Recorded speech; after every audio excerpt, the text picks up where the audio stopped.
time for And the Winner is Motorsports Show, a production of the ETV Live Auto Sports Entertainment Network. Get ready for 2 fun-filled hours of racing dialogue, race results, commentary from drivers, promoters, sponsors, media dignitaries, and much, much more. And now, the racing devil, Mike Neff, and the ringmaster of motorsports, Wesley Outland. This is And the Winner is Motorsports Show. Well, ladies and gentlemen, we normally do this on Monday night from 6 to 8 Eastern, but unfortunately, due to some issues this previous Monday, we were not able to go live on the air, but all is said and done. We are ready to go here tonight for the November 15th edition of And the Winner is Motorsports Show, but one man that did get his tally points for being present were John Wesley, and our executive producer, J.D. Webb, and of course also Mike Neff, the racing devil in the house. What's up, Mike? Fess up on it. It was Blue Thunder that caused all the chaos. It is. I don't appreciate you talking all that smack about my car, by the way. Dude, who ended up on the side of the road? I know, but I don't appreciate you talking smack about my car. It's not right. Hey, you've had plenty of car problems yourself, okay? If it had got you home, you'd have been all right. Dude, I ran over a deer and my car kept right on trucking. So, although now I'm back home with a rental car, even though I was supposed to pick the truck up today because there was a problem at the Wilburn Auto Body, but they are made right, so I will never say a bad thing about them because they're very...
Controversy brewing down at East Alabama Motor Speedway in Phoenix City over the weekend from the National 100, the 37th annual National 100, involving the tire sniffers and having illegal tires on the cars.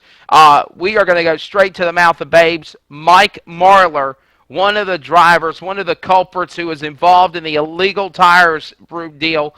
Mike Marlar, the Winfield Warrior, and the 5B Rocket is going to be on the show coming up here in a couple of minutes to give us And the Winner is exclusive Mike Neff on his side of the whole tire scandal. Awesome. So he got thrown out? He did. And it just wasn't him. It was out of Seacliff, California, part of Team Bloomquist and Team Zero, the number 5 of the Avalanche, Eric Jacobson was involved. Chris Weideman was also involved, and then there was also Mike Marlar and Smokey Chris Madden out of Gray Court, South Carolina, in the Bloomquist Chassis 44. So 4 drivers illegally altering tires out of the 100 tests that were done. And it's definitely sparked a controversial, once again, and it's been kind of silent, Mike, and we covered this again on And the Winner is back in March with the Carolina Crown, with Scott Autry and company, and they turned around and gave that win to him. There was no illegal tires there. This is illegal work going on, or something is going on of a magnitude where they feel like something's got to be done here, and I wouldn't be surprised if fines and penalties aren't rendered. Guess we'll find out. And it's a tough call on that deal. I mean, I know what all went on with the Carolina Crown. It came down to the fact that the tire manufacturer gave them a wrong baseline tire to compare it to. That's on them. But when you've got multiple guys, and I'm assuming we had people on this manufacturer that were not found illegal, so that would make it sound like there was something to it. But you also run into the issue where tires sit around for a while. And when tires sit around for a while, the chemical composition of them can actually change. And you end up with tires that technically should be legal, but because they've sat around for a while and stuff is quote-unquote leached out of them, it can change the compound. So it's going to be interesting. Needless to say, when you start calling somebody a cheater, they get their hackles up and things can get ugly. So I agree. It's going to be interesting. Well, one thing that I totally admire and respect Mike Neff is that Mike Marlar giving us this exclusive interview, and yes, he was on the other show in the dirt with Webb Dillard on Blog Talk Radio on Monday night. But to give us this exclusive, I've talked to Chris Madden. I've tried to talk to other drivers that have been involved in this deal. Nobody wants to fess up and talk about it except Mike Marlar. Now I can tell you that I don't know what Mike Marlar is going to say about this whole routine, but I can say that I admire and I respect the Winfield Warrior. He's a young man. He won the Hillbilly 100 at I-77 Speedway in Keighley, West Virginia, and as well as other races this year. And I just have an overall respect for the man, whether he's guilty or not, for coming on the show and telling his side of the story. Yeah, and I mean, he's not backing down either. I mean, he's flat out saying, look, I didn't cheat, and the possibility exists that your equipment that checks on this thing is wrong, and Alabama's throwing them out, making it sound like there's no way their system is wrong. And he says he's willing to take a polygraph, which to me would seem like, I know people can check those things, but would seem like he's willing to put his reputation. Well, how do you cheat a polygraph? There's ways to do it because it's based on heart rate and blood pressure and stuff. I don't know how to do it, but I've heard of people that will take thumbtacks and put them in their shoes between their toes and squeeze their toes together when they give every response, so it's the exact same every time. I've heard of people that can actually control their breathing. I know there's ways that it can be done. I mean, I've never taken one, so I don't know. Well, I really believe that we've got a great show lined up here tonight. We've got 3 great race car drivers to be online. Did we ever get Ryan Preece? Did we ever get him lined up? I know we've already got our plate full. Or from Jay Fogelman. Try to get a hold of both of them and have not heard from either one. We'll just lock them in for next week because we got a pretty good show here tonight. The Winfield Warrior going to talk about the whole tire sniffer illegal tire issue at the National 100 at East Alabama Motor Speedway. We're going to preview dirt track racing going on. You got the Gobbler at Cleveland Speedway in Tennessee this weekend. You got the Blue Gray 100, the 23rd annual Blue Gray 22nd annual Blue Gray 100 at Cherokee Speedway in Gaffney. You've also got the Georgia State Outlaw Championships at James Red Griffin Screven Motor Speedway. You've got the return of the Ring of Fire, relighting the Ring of Fire, Cleary Speedway. We're going to have on Buddy Isle Sr. to talk about the return of that racetrack and how excited people are ready to see that place in action. And Michael Diaz with Southern National Motorsports Park will be on to talk about the return, Mike Neff, of a race that is a tradition like any other on Thanksgiving weekend, the Thanksgiving All-Star Classic, and it looks like it's going to be a big show, over $100,000 in-person prize money for that event coming up Thanksgiving weekend. That's next weekend, by the way. And this weekend, Myrtle Beach 400 at Myrtle Beach Speedway. A lot of great things going on, Mike. Yeah, man. We'll have to see how many cars are left rolling after Myrtle Beach that can take it over Southern. Absolutely. It's always a wreck fest. It'll be, well, it always has been, but with them sealing the track the way they did, it may be different this year. Have to wait and see. I'll be curious. I think it'll be really cool if it works out that everybody will ride that second groove and dive to the bottom to pass, and it'll make it more of a chess game than everybody just riding around trying to make their tires last. I think it'll be cooler because people can move to the front earlier in the race, and it will become more of a battle of positioning. I think it'll add a level of strategy to the deal that'll really make it interesting. I wonder if what they done to the track back in July for that July 4th race is going to change the track any. Don't know. And like I said, they put that sealer on that's letting the tires not wear out if you run up a groove off the bottom. So have to decide when do you go to the bottom and chew your tires up to move forward, and when do you ride the groove up and take care of your tires. But you can take care of your tires and still go fast. So it's going to be neat. Yeah, I believe so, and I think it's definitely going to be interesting to see what goes on at these big races, because for the longest time, Martinsville, Myrtle Beach, Southern National, the Classic Triple Crown, it's back again. South Boston would have their big race back at the end of fall like it's been in years past, instead of having it at the beginning of the season. I don't know why tracks do that. I really don't understand it. That's like, for instance, we done the Rattler for Z3 Sports Network, Mike Neff. Me and you and Charles had broadcasted that deal at such a late notice, and so many people said, well, it was, put together and this and that. Well, what do you expect? And I'm not going to go in on the soapbox about that, because it's a totally different ordeal. But the Rattler, in my opinion, Mike, would be a better racing show if it was ran later in the year than in March. Nah, I mean, I don't have a problem with having some shows early in the year. It kicks the year off with some bravado. When you get that stuff late in the year, guys, I mean, that was why there were a couple of races, I believe, scheduled to go off before Martinsville did, that ended up getting canceled because guys were saving their stuff. That's why the Grits race didn't go off, because guys didn't want to run their stuff before the World Finals and risk tearing their stuff up. So having everything piled up at the end of the year can backfire on you, because guys don't want to take a chance on tearing their stuff up for different races.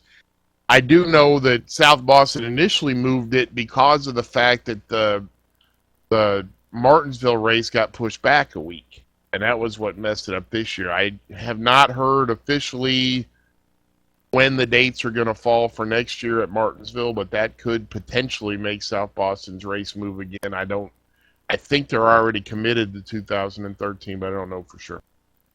Definitely. Well, you said we give the Winfield Warrior Mike Marlar a call, and let's talk about these tires. Sure.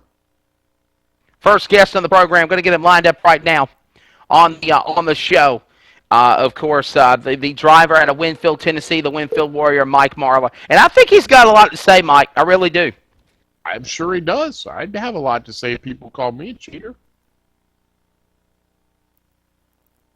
We'll get him on the show here in just a moment. You call somebody a cheater, you're calling their integrity into question. And people can do a lot of crap. And you want to call somebody a over-aggressive or whatever, that's fine. Start calling somebody a cheater, you're hitting close to home. And I don't blame somebody for wanting to stand up for what's right and what's wrong if they didn't cheat. Absolutely. And on the program right now, our first guest of the night, the driver, the number 5B Rocket Chassis out of Winfield, Tennessee. They call him the Winfield Warrior, Mike Marlar. Mike, welcome to the show. And first of all, buddy, big thanks for stepping up tonight and being on the program with us to talk about this issue that I know you're right in the smack dab middle of. I appreciate you guys having me on and give me some time to maybe express my views on things. So thanks for having me on. Okay, so let's recap. 37th Annual National 100. You go down there at East Alabama Motor Speedway, probably one of the biggest super events in the country, 20,000 to win, and 35 cars in attendance, which I have to say is very disappointing.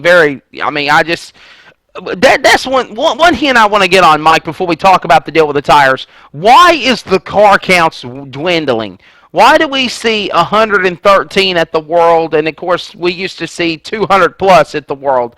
Why are we seeing 70 cars at the World Finals at Charlotte? You were part of the World Finals, where in years past there was in triple digits. Why, for the National 100 and 20-something thousand to win, you only get 35 cars at Alabama? Oh, well, the economy is definitely a factor, but I don't think that's all of it. I think that basically what's happening in racing is it's reaching a level where, you have to be really serious to play. And that's, as far as equipment and setups, shops, and screens, that people have been more complicated than it used to be. And I feel like that, the economy is part of it, and then also the fact that competition level is just extremely tough nowadays. I think that's maybe a big part of it also. Mike Neff, what's your thoughts on that, buddy? I mean, it's hard to say. It kind of bothers me a little bit, actually, that there's kind of sponsorship issues going on anymore, it seems like. You get these guys saying that they're only going to run specific races because they've made the commitment by their sponsors to run the races, and they focus on those, and then they take off and don't run the other races. It bothers me a little bit because it's almost becoming more of a top level NASCAR kind of thing, where it used to just be you went and chased the money wherever you could win the money. That's where you went. Now it seems like sponsors are starting to dictate some of the stuff. Mike, your rebuttal? Oh, well, it's hard to say, and there were a certain amount of truth to that. I know my car owner, Norman Bryson's, really gave us a really good team, and he does so much for us to get a race. So if he wants us to take a weekend off or wants us to go to a particular race, we're all about that. So I think that happens, and I think also, like I say, it's so expensive to do it nowadays. You got to be pretty serious to stick your neck out. Those competition levels way up there, and the expenses way up there, and there's no guarantee of anything. But the only guarantee they are is you're going to spend a lot of money. So other than that, it's hard to say you're ever going to get anything back out of it. Yeah, and joining us again on the program, Mike Marlar. Mike, are you calling us on your cell phone? Am I correct, or do you have a pretty good connection, or is it cutting in and out? We're having some audio issues hearing you there where you're at in Tennessee. I know you're in the mountains. We actually have good service. I am on my cell phone. Okay. Yeah. I just think we're having a little bit of a little audio issue, but I think we'll be able to kind of figure it out. We do apologize for that, but. Okay, so Mike Marlar joining us on the program. You go down there, 4 out of 100 tire tests come back illegal. You're one of the sour apples in the bunch. What went on to cause that deal? Well, really, they were a little bit misleading on they say 4 out of 100 and something. Really? Okay. There were 6 qualifiers. They did have problems with one guy's tires allegedly, or however, who's to say, but they did disqualify a guy for checking the outside of his tire earlier, and then 2 of us were disqualified after qualifying, which they only checked 12, the inside of 12 different tires. 6 right. Cars, the 2 rear tires on each. So really, they're saying that there's 100 cars and 2 people. That's really very misleading. They actually checked the outside of 100 tires probably, but they didn't check the inside of 100. They checked the inside of less than 20 probably, and then they pulled out of their DQs. So it's really the odds are there not hardly what they're claiming. Now I have tried to talk to Chris Madden, Jacobson. What has their obviously, again, I appreciate you stepping up and being on the show tonight, but what has their thoughts been about this whole ordeal? I really don't know. I haven't heard any comments to their first. Initially, they were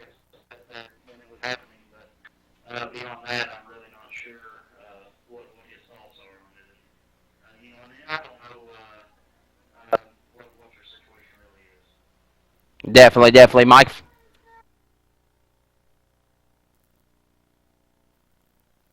Mike Neff, are you there? Yeah, I'm here, brother. Sorry. Um, I was just trying to. I was having trouble trying to hear him. He was picking up little bits and pieces, so I'm not totally on top of what he was saying. Um, I mean, I guess I'm trying to understand how this sniffer thing works. Do they take a piece off of the tire? Does the thing run over the tire to detect the chemical? How does it supposedly work?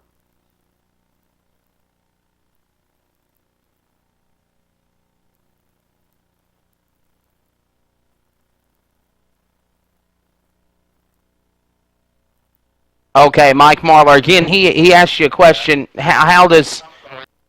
Yeah, if yeah, can we do that? Let's contact you on your shop phone. I really believe we're having some issues via your cellcast. Absolutely. We'll call Mike Marlar back, Mike Neff. I think he's starting to realize that it's coming from his end, maybe. I don't know. I guess we'll find out. Absolutely. Let's try to we'll try to give him a call back real quickly here. But as he said, I mean, first off, I appreciate him taking the time to be on the show. Mike Neff, we talked about that earlier. But like you said, you could tell that I could only imagine what type of atmosphere it was like at the National 100 down there this weekend when guys like Chris Madden, a national driver, or up-and-coming star like Mike Marlar, Eric Jacobson, gets the gauntlet on him and says, hey, by the way, you're cheating. Like you said, when somebody throws something at you saying that it's something of that big of a penalty, and you feel like you haven't done nothing wrong, and you've already heard him say that some of the questions in tech were far-fetched, they weren't true. Not only that, but it's one thing if somebody says you've got an illegal part. I mean, that's something you can lay your hands on, you can see it, you can measure it. But when you're sitting here saying, there's a chemical on the tire, there's no recourse. There's no way you can point to it and say, no, I don't. I mean, if they've got some contraption that is supposedly smelling some chemical, it's not that you can dispute it unless you could go pull a tire off a truck that's a brand new tire and have it sniff the same way. Yeah, I agree with you 100%. I mean, I just I don't. It's a touchy deal. These drivers in dirt are just as respected as these guys up in NASCAR in the top levels of the sport. When you put them in a corner and you say that they're doing this or they're doing that, you better have the balls to prove it. That's all I can say. And it just seems like that, and of course we haven't really gone further in depth with Mike Marlar about this whole deal, but we will here in a moment. But Mike, I think there's going to be a lot to come out of this deal. Yeah, I mean, I guess that's my other question. Do they have a recourse where they could take the tire and send it off to a lab and have the lab?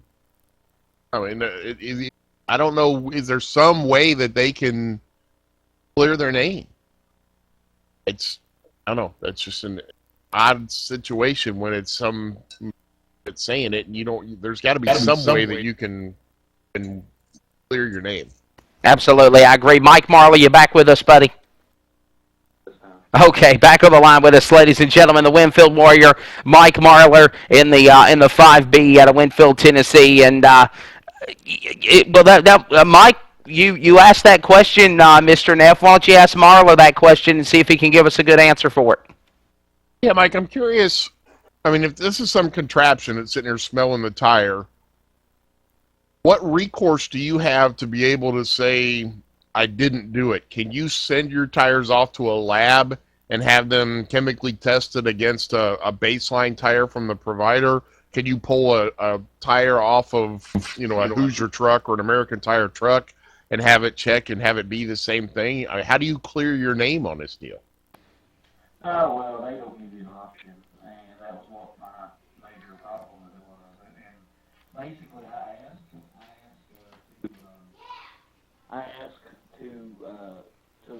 for them to send the tire to the lab, which they said was totally out of the question. They wasn't going to do that. And then the other thing I have a real problem with is they keep the numbers to themselves. They don't use them.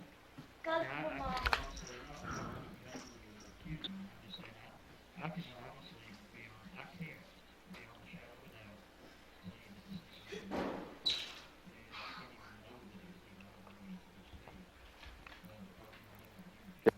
Explain what a sniffer is real quickly, Mike Marlar.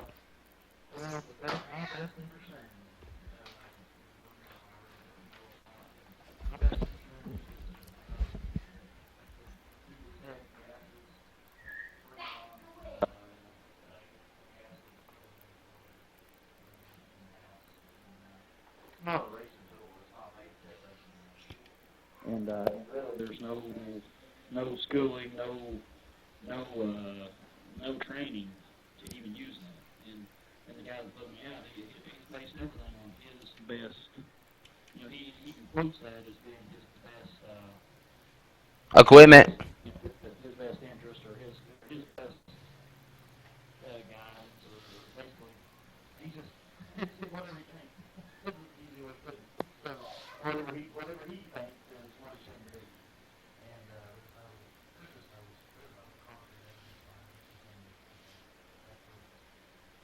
that's why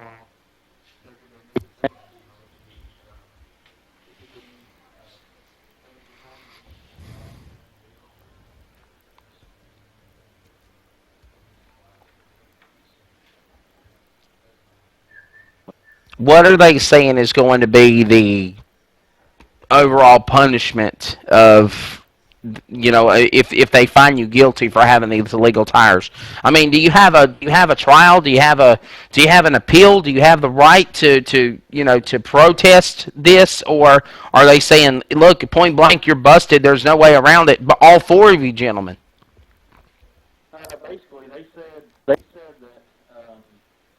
your tires over the winter and you're cheating. We've caught you, and they just want to have to you're going to have to start on the back of the consolation race. And our reply was, I don't think that means you can show me every machine that goes through the same wrong.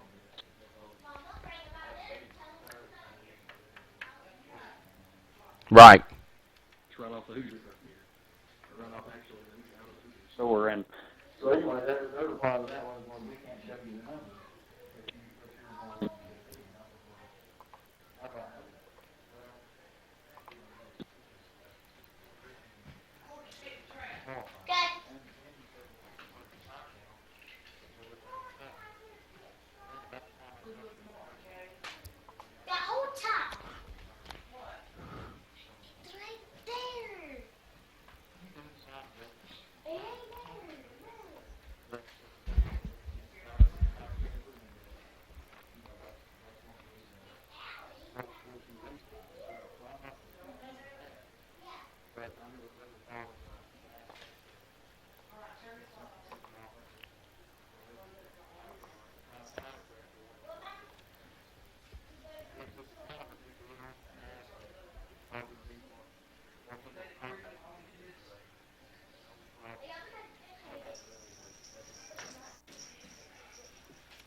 I don't understand how you can be accused of something, and you're.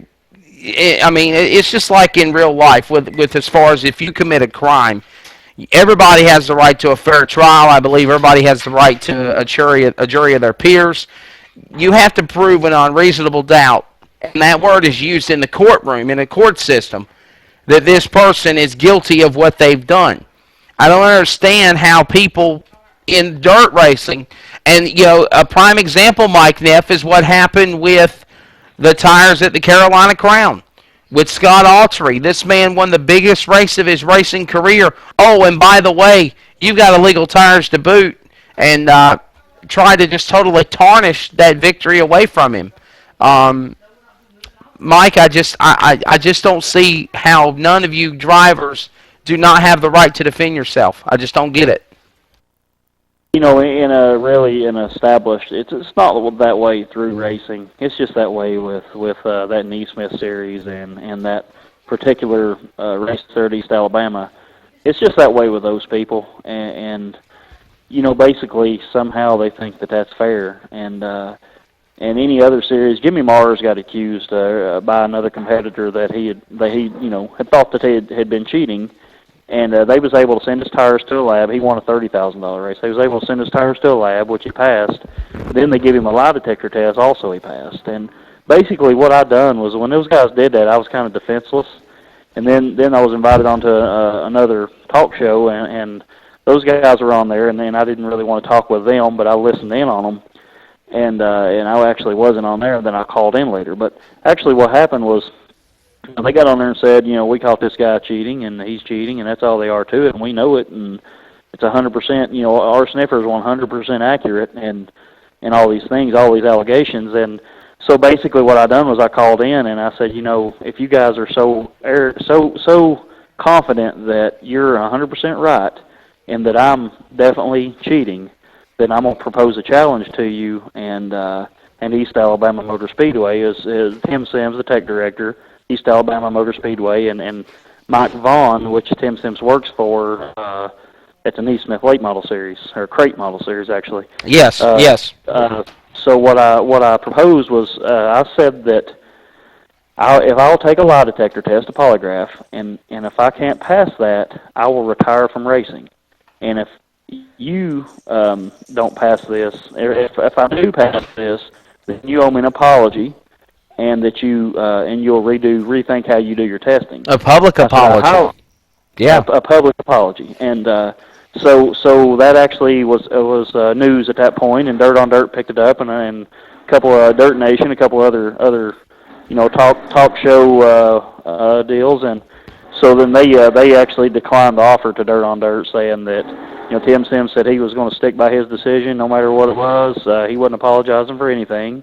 And Beverly Thompson, that runs East Alabama, said that as far as she's concerned, is over, and a polygraph was irrelevant. And which I really don't see that. But I give them the opportunity. They made the brags. I didn't. That they were 100% right. I never said that. All I said was I didn't do it, and which I didn't. And so they don't want to give me an out on it. And I really think that's wrong, because it's really important to me to that my competitors know that I'm not wronging them, and that my fans know that we're on the up and up. And it's really, really disheartening to us, and we really got more support out of this than I ever dreamed we would get. So I've been really happy with the outcome and the support. But I really, at this point, what I want, the race is over and done. That's just a total loss for me. And so from now on, I just maybe want to speak a little louder, so nobody. I don't want this to happen to any of my other competitors. Absolutely. And Mike Neff, it's a shame that something of this magnitude happens. And we talked about this would happen to Scott Autry at the Carolina Crown. It was American Racers' fault. They did not have the new tire production line in the circumstances for, well, obviously they did not have the samples. Excuse me. The tire was legit. It was a legit racing tire, but the powers that be, instead of wanting to do investigating and instead of throwing the stone at somebody like they immediately did to Autry to disqualify him, they should have took the time to say, okay, we need to investigate this. We need to find out what's going on. And I think they're going to get a lot further in the dirt racing world and even NASCAR or anywhere. Instead of wanting to throw the blame at somebody, they need to just step up and say, okay, we need to do a better job investigating this stuff. Yeah, but at the same time, I mean, what happens if you're 2 weeks after the race and then you disqualify somebody? And you're right, Mike. That's what I don't understand. Mike, I don't understand that. Why? Look, I announce for Fast Track, and of course, Fast Track and Ultimate have nothing to do with what happened at the event at East Alabama Motor Speedway for the National 100. However, when a race is done, you have to turn the tires in. They go to the lab in Hickory, North Carolina, or just outside of Hickory. Your tires are then processed. They're checked. And normally, if it's a World of Outlaw or Lucas Oil or some big event, they're the first in line to check them. Why can there not be something created? And if there has to be something made, Mike Marlar, where why in the hell can't these inspectors check these tires on site at the racetrack instead of waiting 2 or 3 weeks to determine who the winner is? Good. They could have a mobile lab. They can analyze. I don't know to what extent, but they could definitely get a lot further down the road than that tire sniffer. The tire sniffer is a warning device. That's a warning device that you have a gas leak in your house or your freon's leaking or whatever. That's all that is. So, right. So if you have a gas leak at your house and you smell gas, mean that the problem's solved. That means you get a shovel and you dig deeper, and that's what you do in all these cases. And all of us racers want people to compete on a fair playing field. But honestly, the problem ain't as bad as they think it is. Right. The problem, legitimately, I know, not to be arrogant or overconfident, but we win a fair amount of races. We don't prep tires, so to be honest with you, I think a lot of guys in racing that are maybe having struggles right now, it's because of the tire prep. It's not the tire prep's not helping them. It's probably hurting them. Right. And there are racetracks and situations that I'm sure that it probably makes you really, really good. But night in, night out, we stick with our basic game plan, and we tune on our car, and we get by just fine without using it. So I think they're making it to be a bigger problem than it actually is, and so just like my tire deal here, it's this thing is going on here, and we're defending it, and all these things. Absolutely, We don't even know the way they do their process. We honestly don't even know that the thing went off. Mike, There's that's kind of exactly. No reason on my end here. There's nothing on my end. We broke this tire down. We have analyzed, and we've smelled all over it, and had her head all around her wheel, and had my head up in the tire, and I'm like, I have no idea why this even. Exactly. I think that I should be able to. Exactly, and that's the thing, Mike Neff, and the thing about these race tires, and I know adamantly working as the announcer and PR director for Fast Track Companies International, which is the Fast Track Racing Series, Cray Late Model Division, nothing to do with Neesmith. The Ultimate Super Late Model Series, and of course the Fast Track Mods Series as well. We have to have reasonable proof to show that you've done something illegal on these cars. We have the right to an appeal board if you've done something illegal. If this would have been a fast track event, Stan Lester would have looked at Mike Marlar and said, Mike, okay, this is what this snuffer's saying. It's saying that you've got illegal tires. We're going to take these tires. We're going to investigate them. We want you to do your investigating. We're going to get together. We're going to have some other people that is not affiliated with the series or with you make their overall decision on it.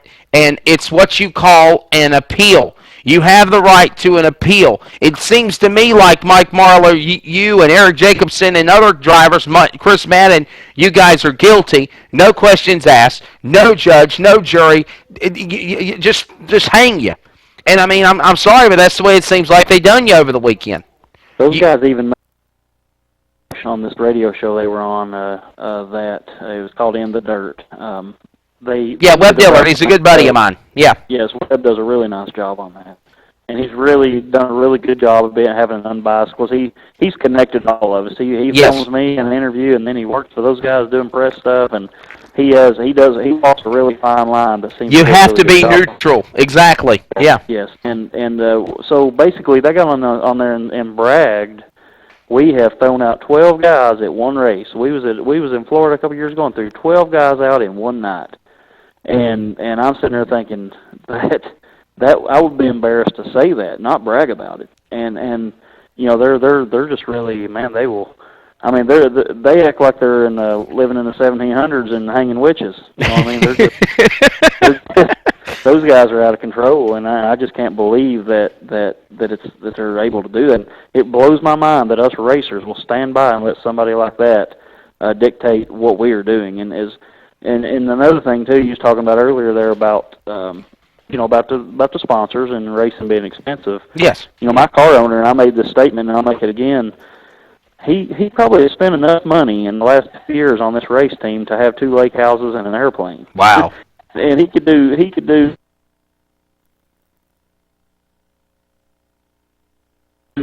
He's put all his eggs in his basket and loves it and loves it, and he's got some accomplishments, and we've won a couple big races now and been competitive. And what happens? They tarnish everything we've done by saying we're cheating. Absolutely. Mike, yeah. I have no idea the magnitude. Mike, now if I want to bring you back in here, buddy, because I know you've been kind of silent in on some of these topics, but don't you agree that it's right for these guys to not just be thrown the gauntlet at, have a fair trial, have an appeal, stake their case, instead of just having these guys bash them and saying, look, you're cheating, and there's no questions asked about it? I think it's really wrong. Yeah, I mean, I agree that you have to have a judge at the track that makes a call, but there has to be somewhere to go after that where you can clear your name, or you can at least have some sort of tangible, lack of a better word, I'll use an NBA term, a metric. Be able to have something that you can measure, and you can have a report that sits in front of you. I mean, I know Ronnie Bassett got thrown out of a few UARA races this year. They got a report back from Ford. They sent the intake to Ford. Ford sends it back and has a report that shows you all of the things that did not match when that part came out of their shop.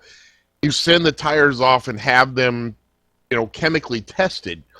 To just say this device that measures something that you can't see, and from the sound of it you couldn't even smell, is the end-all and be-all decision as to whether you get thrown out or not, is just ridiculous. I did have one question, Mike. Did you get to run the whole race, or did they throw you out and make you change tires before you started the race?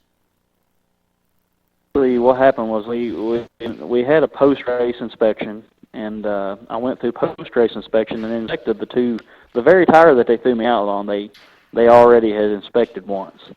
So we had a post-race inspection, and I went out and made 2 laps of qualifying. I had actually broken the track record and had qualified on the pole. Well, I come back in, I scaled, and I made weight. Well, then I went over, and they went back over, and they went to take me again the inside of my tire.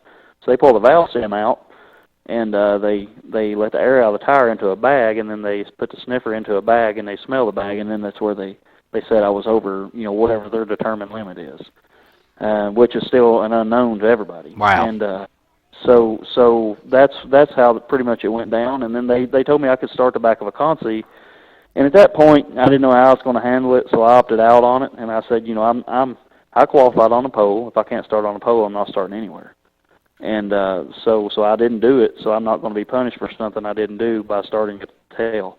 So I actually opted out and didn't race. But they did give me an option to race. Right. The crazy part about that was I didn't even have to. I could have done better than that by not even qualifying. I could have sat in a trailer over there all night long and went and started the back of a heat race. So they made me.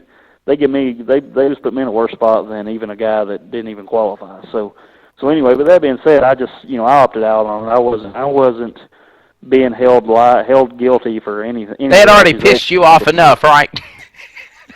Well, honestly, I honestly don't really know. I was just disheartened and kind of until we actually made a statement on our website and on our Facebook page, and that probably after I read all when you read it, it's even more ridiculous than saying it out of your mouth, I feel like. And so at that time I wasn't about to basically be called illegal. So I just opted out on the whole deal. Absolutely, definitely. I don't blame you. I mean, because honestly, if you had taken what they offered you, in a way, you would have been admitting that you had done something wrong. That's how I felt about it. Now, has there been anybody that has admitted to having illegal tires? Was there anybody that's fessed up and said, okay, yes, I confess you got me? I understand that that Eric Jacobson said he might have done something different to his tires? I hadn't talked to anybody or heard anything about that. I know Joe Armistead, he actually qualified, and he didn't qualify, in the top 6, so he didn't get inspected, but he actually had to run a consolation race, and he ran the consolation race.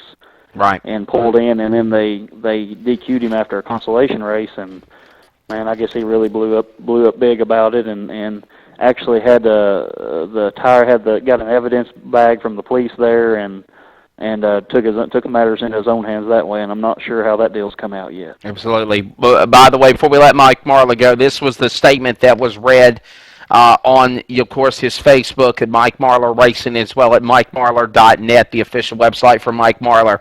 He says, and I quote, "I thank all of you for your kind words and encouragement. I do not feel like I was ever given a chance to rightfully defend myself. I was accused of chemically altering a tire based on the reading of a portable gas detector. A portable gas detector, aka sniffer, could be set off by an untold number of factors other than tire prep, such as lubricants used to mount tires or put in valve stems, contaminated air from an air compressor, rust, carbon dioxide, grease, penetrating oil, petroleum, simple green, Windex, WD-40, and or many other cleaning and degreasing supplies used to clean the race car, tires, and wheels. The tire in question was impounded and checked for chemicals based on the outside of the tire prior to qualifying and was deemed to be legal by officials. Crew members had to put the impounded tires on in staging prior to qualifying. I made 2 laps, qualified in the first position, made weight, and then was DQ'd for an illegal tire. I could not say beyond the shadow of a doubt that the sniffer ever even gave a reading 6 times normal, as Mr. Sims has stated. I asked to see the reading and was denied that opportunity. Mr. Sims keeps the readings a secret and does not let anyone know the numbers that he determines to be normal. He has stated that he determines normal readings based on his experience and experience only. Mr. Sims told me to break down the tire to be checked. When we did, Mr. Sims refused to check it. The stickers inside the tire were still present. If it had been soaked in chemicals, the stickers would no longer be there. And yes, I have seen those types of tires. If it was illegal, definitely you're correct, Mike Marlar. The stickers would not be able to be visible. And then he says, and I quote, "The tire had never been scientifically analyzed, sent to the lab. Only the scent inside and outside had been sniffed. I requested the tire be sent to the lab, and that request was also denied. There are too many variables present to label someone a cheater without actually testing the rubber on the tire. I have had tires tested by the Lucas Oil Late Model Dirt Series, the World of Outlaw Late Model Series, and the Ray Cook Southern Nationals Schaefer's Oil Series and other sanctioned bodies, and have never failed a tire test. Mr. Sims has stated that in his experience, the sniffer is always correct. So if Mr. Sims is so confident in the accuracy of his tire sniffer, then I propose that I make a polygraph to prove that I did not chemically alter my tires.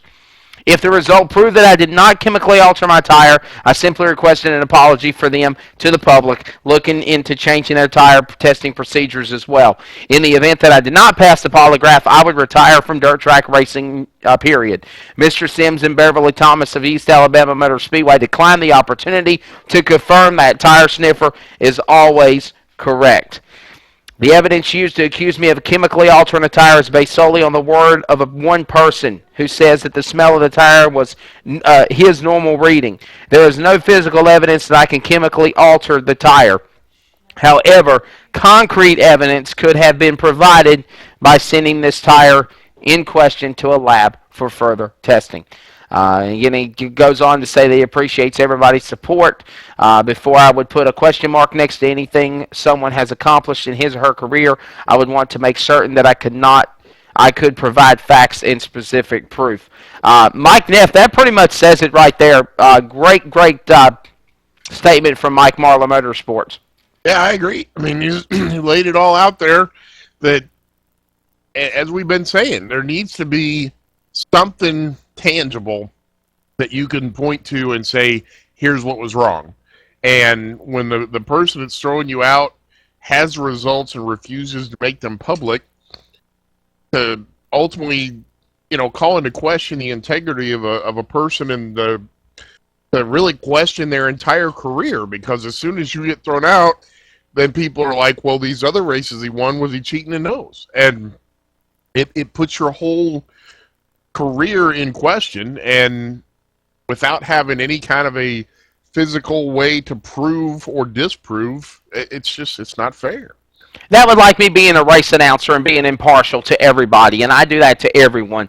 But Mike Marlar, that would be like if I was announcing at a racetrack and somebody said, well, I can tell by the way you announce that you favor these guys more than you favor me, and I don't think it's right, and to make a big controversy about it. Well, you need to have proof that I have favorites, other than the people that I'm rooting for, the people that I announce for on the racetrack. And by the way, I just go ahead and say this faithfully and truthfully honest. In my 15 years of announcing, I do not have favorites. I think everybody is equal, whether you're in a U car or a super late model.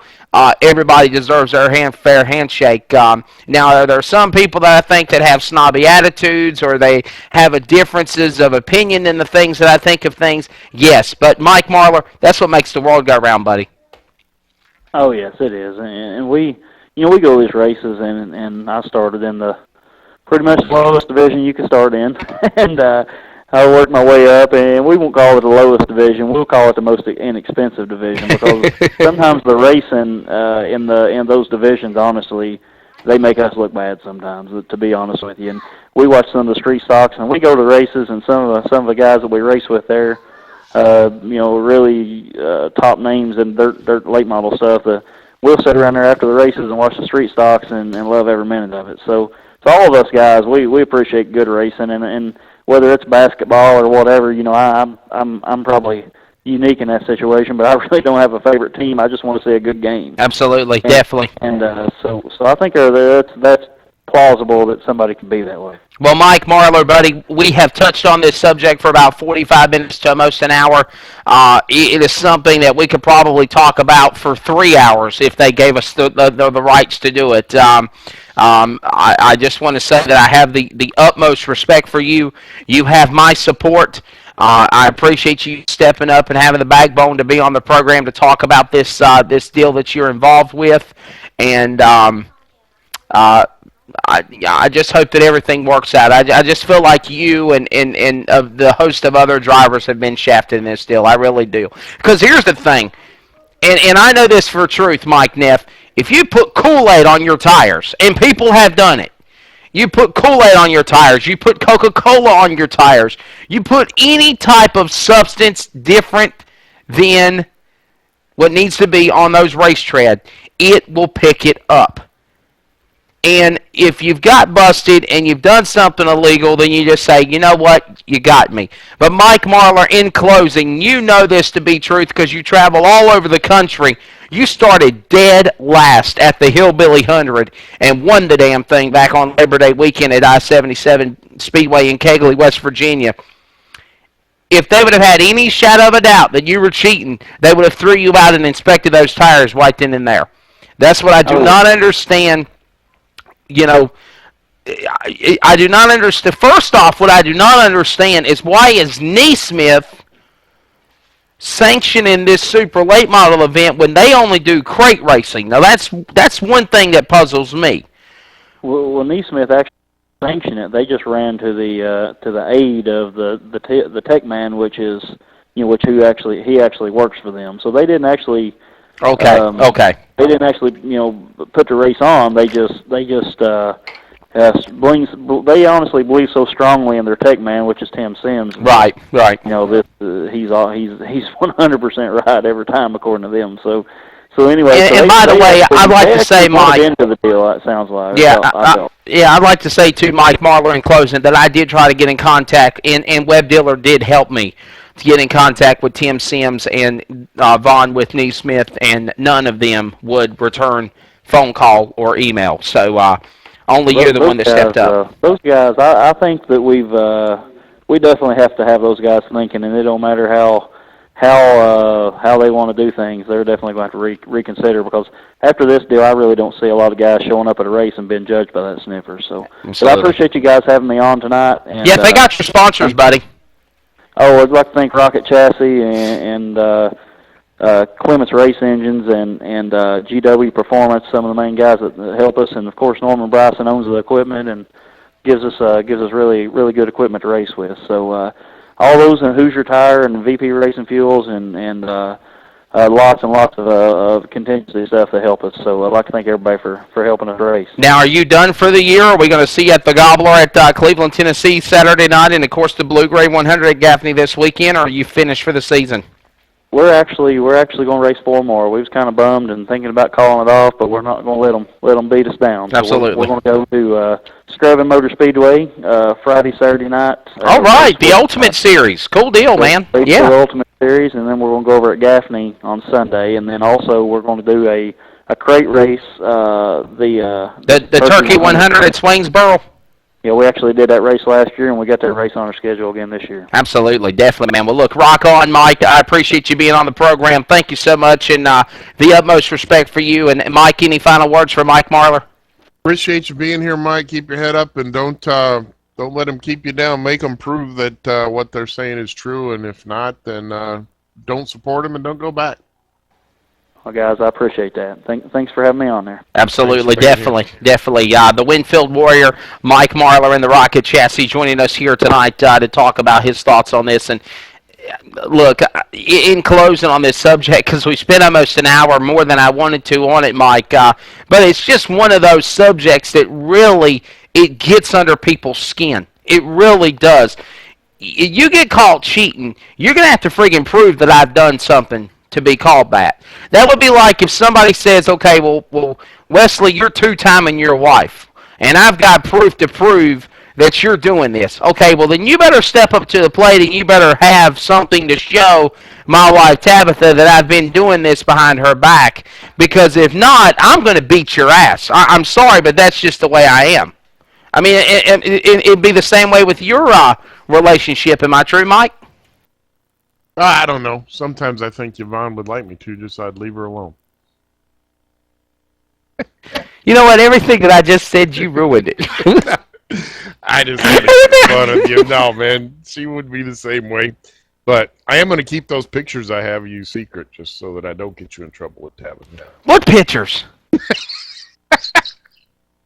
And by the way, I want to say right now that we're darn lucky you've never had to call a race that Danica Patrick was in. Otherwise, you wouldn't have been able to make your statement. You did it. No. Hear me out. Listen to me, Dan. Listen. Tell me a story. I do not care for Danica Patrick in my personal life. But if I was announcing a race, I would treat her as fair as anybody else I would on a microphone. Okay? There's people that you have to work with in this sport or that you don't care for to work with in this sport. But you have to put on a face, a happy grin, and go with it. You can't show signs of hell, I don't like working with you, Mike, but I put up with it. I was just going to say, I have to do it every Monday night. Tell me another story. Oh, wow. Okay, the feeling's mutual, all right, fella? Oh, that's funny. No, I still love you, Mike, man. Yeah, you're a good guy. Man, I would be furious that they're throwing me out for something that is not tangible, and they're not giving me an option. They're not giving him a fair shake. They're not giving me an option to prove with something that's physical, something you can touch, that either they're right or I'm right. One way or the other, there needs to be some method to justify being thrown out or being cleared. And the fact that they're just saying that this sniffer thing is the end-all be-all is just ridiculous. Absolutely. But there are tech guys that are like that. I'm sure we'll all be dealing with one here in another month or so. Well, you know how I feel about Neesmith, but that's all I'm going to say about that. This has not been the first time that there has been issues that have developed either involving with Neesmith or having Neesmith's name thrown in that whole tangible controversy.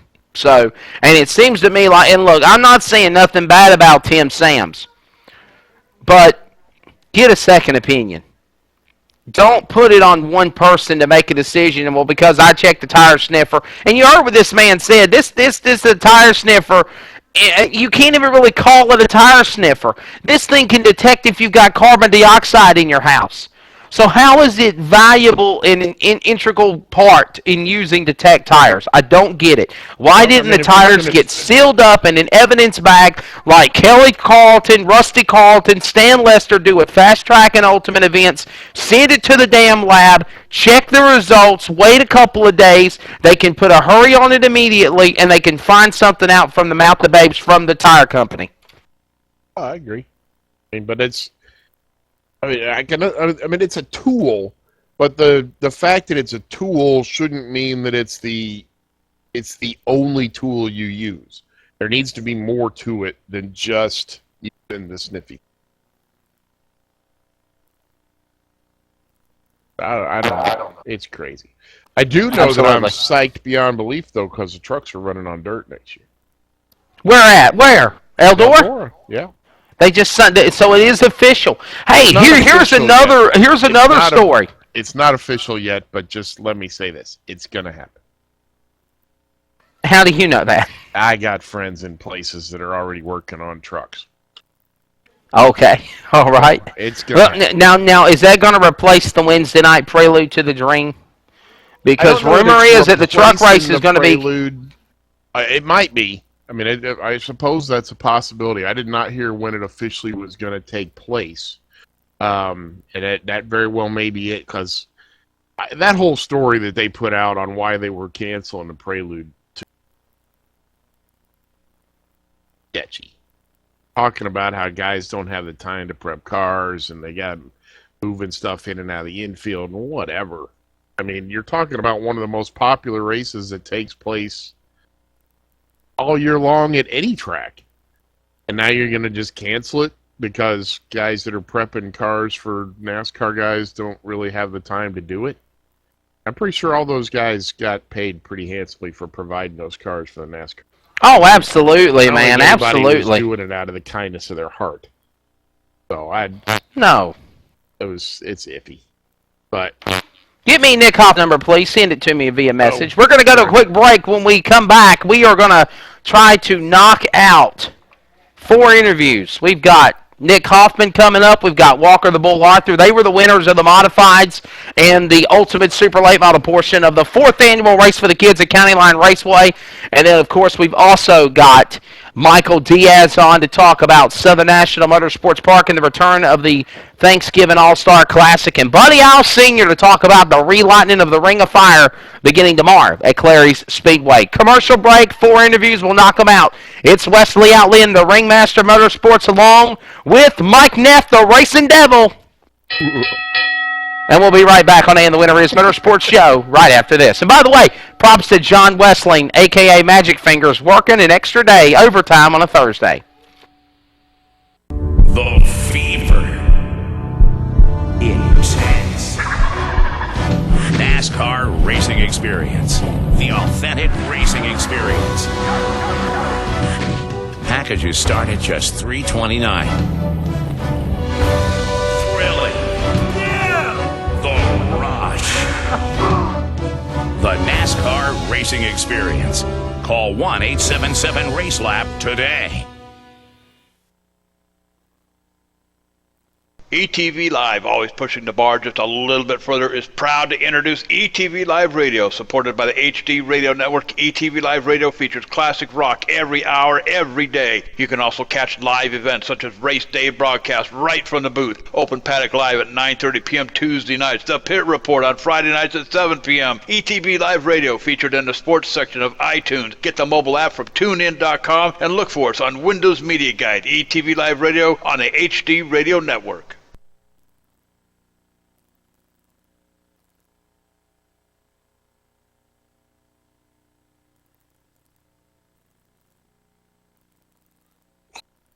Hey, welcome back to the November 15th edition. Should be on a Monday, Van the Winner Is Motorsports Show. And Mike Neff, I'll let you do the introduction, sir. Well, in theory, if it was on Monday, it wouldn't be. But anyway, thank you for joining us for the And the Winner Is Motorsports Show live on the ETV network, part of the HD Radio Network. Pick us up on iTunes. Get the mobile device so you can listen to us on your Android or iPhone. Whatever you do, iTunes, ETV, mobile device, HD Network, just listen because you're going to hear some good stuff from And the Winner Is. I'm Mike Neff, the Racing Devil. He is Wesley Outland, the Ringmaster of Motorsports. Thanks for spending a little time with us on a Thursday night. Absolutely. Let's give Nick Hoffman a call. What do you think? Go to town. I sent you the number. We're going to knock you out 4 interviews in less than an hour. We've got 50 minutes. Nick Hoffman, Walker Arthur, Michael Diaz, and Buddy Al Sr. I promise we'll meet that goal, Mike. I'm ready for it. Just keep up the clock with me, okay?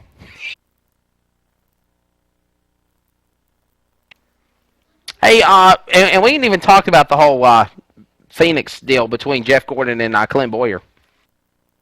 I already yelled at you the other night. Yeah, but I didn't get to have my voice totally be heard. Thank God. What we heard of you. I didn't get to project like I like to. It's going to be on like neck bones tonight. What we heard of you was dumb enough. We didn't need to hear anymore. I don't think I said anything dumb. I think I told the truth. I think I'm glad that Jeff Gordon finally showed he's got a set on him, and he proved his point. I think you're on crack. Why? Because I just think you're nuts. I mean, don't get me wrong. They never should have taken any points away from him, but I'd be curious to see the same thing happen the other way around and listen to everybody scream their bloody minds out about Clint Boyer if he had dumped Gordon. Absolutely. And by the way, another big story that's coming in from the Clint Boyer Racing Stables. Car number 15 on the Lucas Oil Late Model Dirt Series Tour and the Quartermaster Rookie of the Year for the Lucas Oil in 2012 out of Blairsville, Georgia, Superman Jonathan Davenport has been released as driver of that number 15 Barry Wright. Steve Francis, the Kentucky Colonel, will now pilot the car for Clint Boyer because Mike Neff, Clint Boyer Racing, and Barry Wright have merged together. Davenport's out of a ride. Except for this weekend. He'll be driving the 1G Warrior chassis from Randy Goodard this weekend for the Gobbler and the Blue Gray at Gaffney.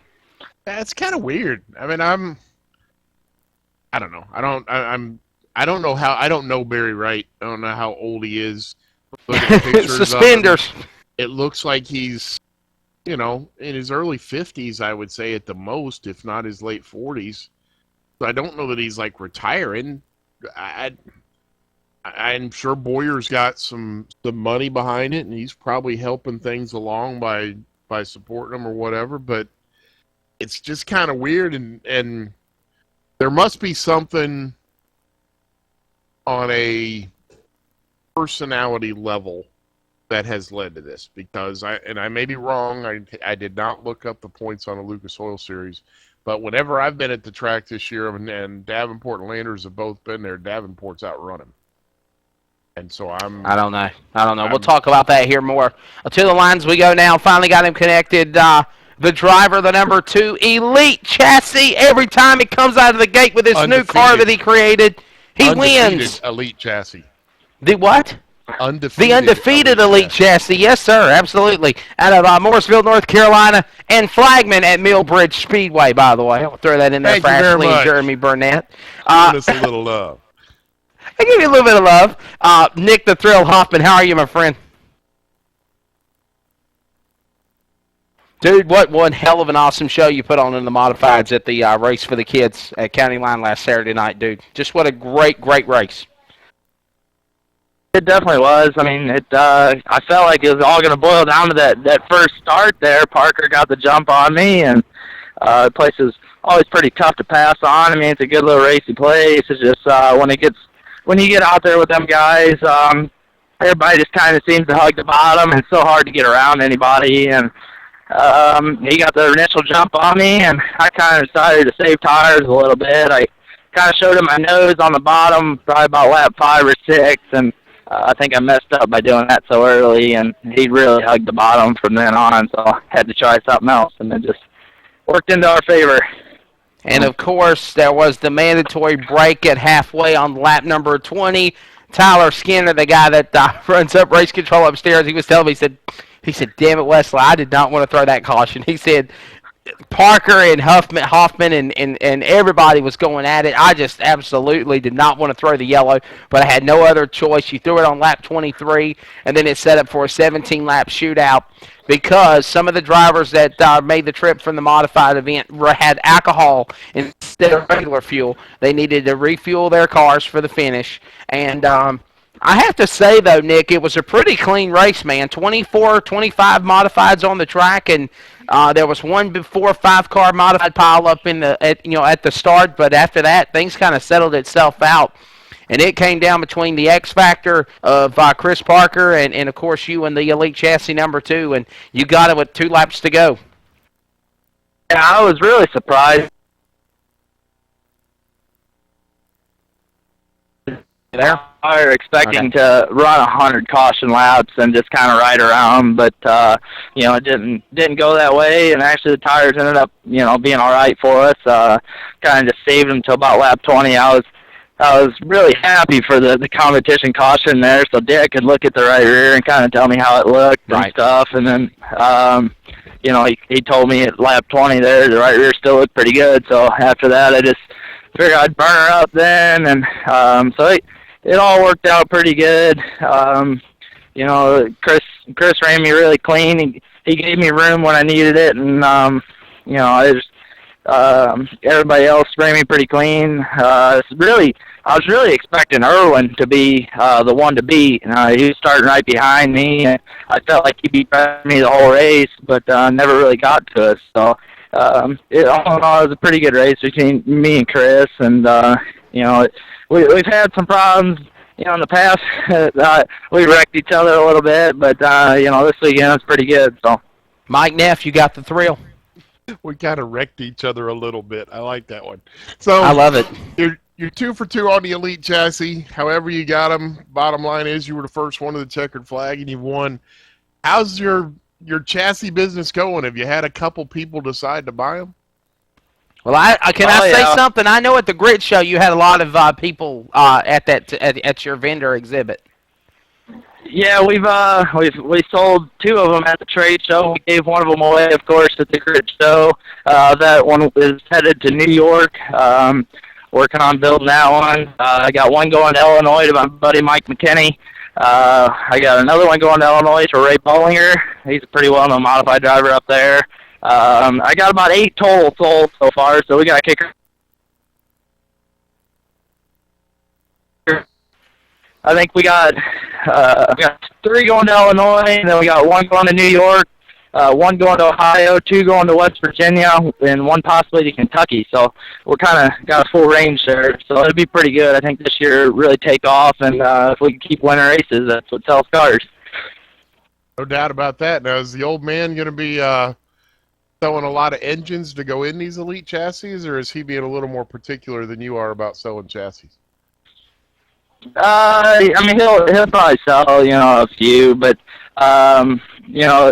his deal at TME is pretty solid, so he's not too worried about building modified motors. If anybody wants one, obviously we'll build it, but we ain't marketing that too much. I do have it wrote down on my price list. If somebody wanted to buy a complete car with an engine in it, it's on there, but you better have a pretty good penny. Now, are you already cock, lock, and ready to rock at Volusia next February? I'm ready. We're getting geared up here to do trade shows. We're doing the Indy trade show with my car, and then Willie's Carburetors, they bought a car, and they'll have a car in their booth. So building 2 brand new ones there, and then I was kind of nervous to tear this one apart and to get it ready for Volusia and all that, because you hate to tear it apart and put all these stuff on it the way it's been going, and kind of wonder if you got every measurement exactly correct and all that type of stuff. You always end up forgetting to write something down, or you end up with something wrong. So I was kind of weary to do it, but it's got to be done.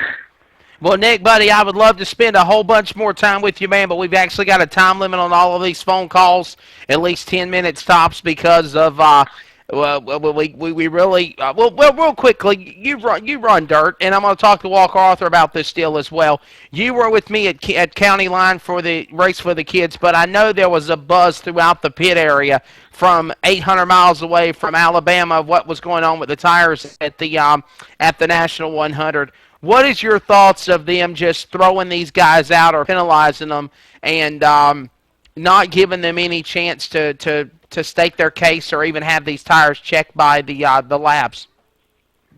I've dealt with that kind of deal before. It really comes down to how aggressive the drivers are. If they can go as far as taking the racetrack or the sanctioning body to court. And I don't know. Them tire deals, it's a tough deal. Everything as far as the track side goes, it's got to be done perfectly. Wait a minute. So you're saying that Mike Martler, if he really wanted to prove that he's innocent with these illegal tires, he could take Tim Sams and the folks at Miss Beverly at East Alabama Motor Speedway to court to prove his case. He has the right to it. They just can't dismiss him the way they did. Oh yeah, I mean you can take them to court and prove your case, all you want. They got to do everything exactly right. I don't know whether it was a Hoosier or American Racer or whatever, but them tires got to be put in a vial and signed and has to go straight to the lab. If anything's messed up there, it's on the track, and so there's a lot of stuff you got to go through to do it right. And we've had that problem in the past, and my uncle actually had that problem in the past too, and they caught him for supposedly soaking tires, and then they came back and reversed it because he was able to protest against it and ended up only being soap on his tire. Wow. And so they reversed it, and they gave him his money back and all of his points and all that. So, they at least let him protest it, and so, you got to kind of give him that option. Absolutely, definitely. Well, man, I just want to get your side of that topic, and before we let you go, why don't you thank out all your sponsors, buddy? And great job winning two of the biggest paid-out modified races in the country. You won them both. You won the Gator Nationals 5,000 win at Volusia and the 5,200 win biggest payout modified race in the Eastern Mid-Atlantic U.S. at County Line at Race for the Kids over the weekend. This is your victory lane on, and the winner is Throw 'em Out. Yeah, it's kind of been a Cinderella year, but I got to thank KBC Graphics, PME Engines, Allison Brothers, and the Elite Chassis deal, FK Rod Ends, Dominator Race Products, Franklin Rear Ends. I can go on and on, but I know we ain't got time for it. So everybody that's helped me out get here, everybody that's helped me out with my product stuff, I can't thank them enough. Hey, by the way, how do you enjoy flagging at Millbridge Speedway, by the way? I know you had your first Winter Series race last night, and then you're going to move into running on Saturdays coming up. But do you like flagging better than racing, obviously, or is it just something you enjoy as a hobby? How'd you get started in the flagging? Well, I used to stand on the front straightaway at I-55 Raceway at Peabody, Missouri, flagging, so it's kind of something I always did. But, yeah, I enjoy it till last night. It was a little bit cold up there, but, it's fun, something to do. Yeah, you enjoyed Mike Neff for the announcer booth. And, by the way, Mike, I love that football microphone you've got, by the way. Was that cool or what? I was using that when Lenny was there. I've got a wireless that I normally use, but when Lenny was there, I had the football mic. It should be your foot. He was down to the field, 15-yard play, 3rd and 10. What's that? Just a bit outside. Just. That's a baseball terminology. Yeah, but it looks like the one that Euchre had in that scene. Absolutely. Just a bit outside. He tried the corner, he missed. Thanks for coming, Nick. We appreciate you, bud. Absolutely. Nick, you're awesome, man. Thank you, buddy. That's Nick the Thrill Hoffman. He's a character. Funny one. I love your microphone, by the way, though. I really got a kick out of that. It's old school, man. Reminds me of when I first started announcing 15 years ago. It was one of the microphones that I used at Clayton High School in the announcing for JV football. Because it's that type of a microphone. You press the button and you talk in it and you let it go. Yep. And you can actually, I didn't realize that you can actually lock the button down. Lenny showed me how to do that. Yes, there's a way to locking it down, yes. Yeah, Lenny showed me how to do it. That's how it'll pick up any and everything. Awesome. Walker Arthur the Bull, we're going to give him a call here now.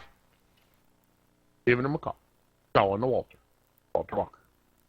To the line we go on in the Winter Is Motorsports Show. Our third guest of the night, the driver, the number 47, the number 87 Masterbuilt by Huey chassis, winner of the $10,000 to win Ultimate Super Late Model Series event at the Race for the Kids at County Line Raceway out of Forest, Virginia. It's the Bull, Walker Arthur. Walker, man, biggest win of your career, including the Fall Classic race, Sunoco Fall Classic at Natural Bridge. $20,000 in less than a month. You got to be happy. Oh, man, I can't even explain it all. Like I say, to be with Cecil Arthur and to be able to do this, J.R. Overstreet, Ronnie Dalton at the shop, all the guys, Cam's Racing Engines, like I say, I can't thank all of them enough. If it wasn't for those guys, I wouldn't even be able to do this. Mike Neff, you got the bull. Got the bull. I guess I got to grab the bull by the horn. It's just your sport ass. I was told it's his nickname. It's his nickname. I like it. Just tell us about your night. Like getting out there, and whooping butt. Hang on, Mike. What did you say, Walker? If that's not the most ridiculous nickname I've ever heard in my life, I think I told you that when you told me you were going to start calling me that.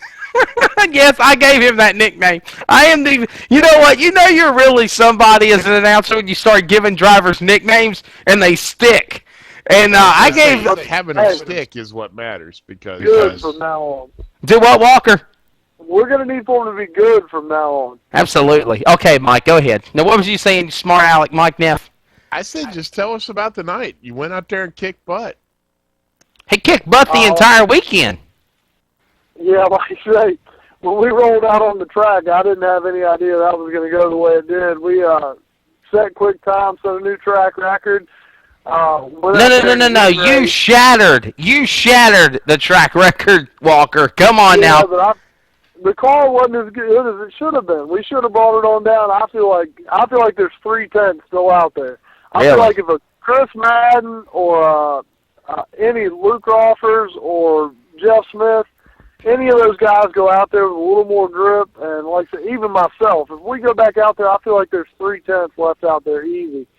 And like that's I said, crazy. I'm a little upset. I'm a little upset with myself because I couldn't get it done. But then, like I say, we went from there to starting the heat race with Luke Offers on the outside and Jared Landers behind us. To win that, I can't even explain that. That was fantastic. Like I say, I called my dad as soon as that deal was over and told him we broke the track record and had those guys in our heat race, and he was just ecstatic. Absolutely. Now, I got a question for you. Was there something about the track surface that night or something? I mean, because I know Nick set a track record in a modified. You set one in the late. Listen to this, Mike Neff, and I'll throw it back to Walker. 9 of the 35 super late models broke the track record. 7 of the modifieds broke the track record. But Nick Hoffman and Walker Arthur shattered the track records. A lot to do with the time of the year. Here late in the year, the weather's cooler, the tracks stay damper a good bit longer, and County Line's notorious. The earlier you qualify, the faster you're going to be, and the little whip that was there was down lower when I went out than it was for some of those other guys who went out later than I did.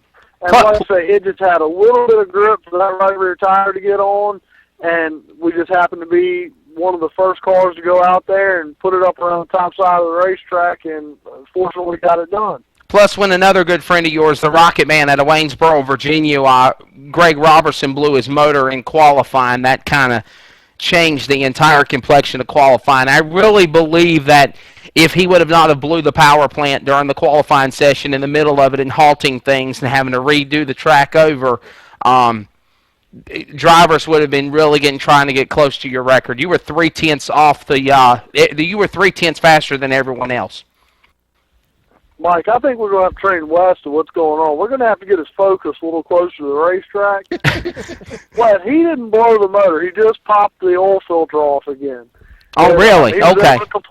Listen, let me tell you something. When you're in the booth and you see nothing but a cloud of smoke come from a rear end of a car, you're going to assume Cheech and Chong is riding with them, okay?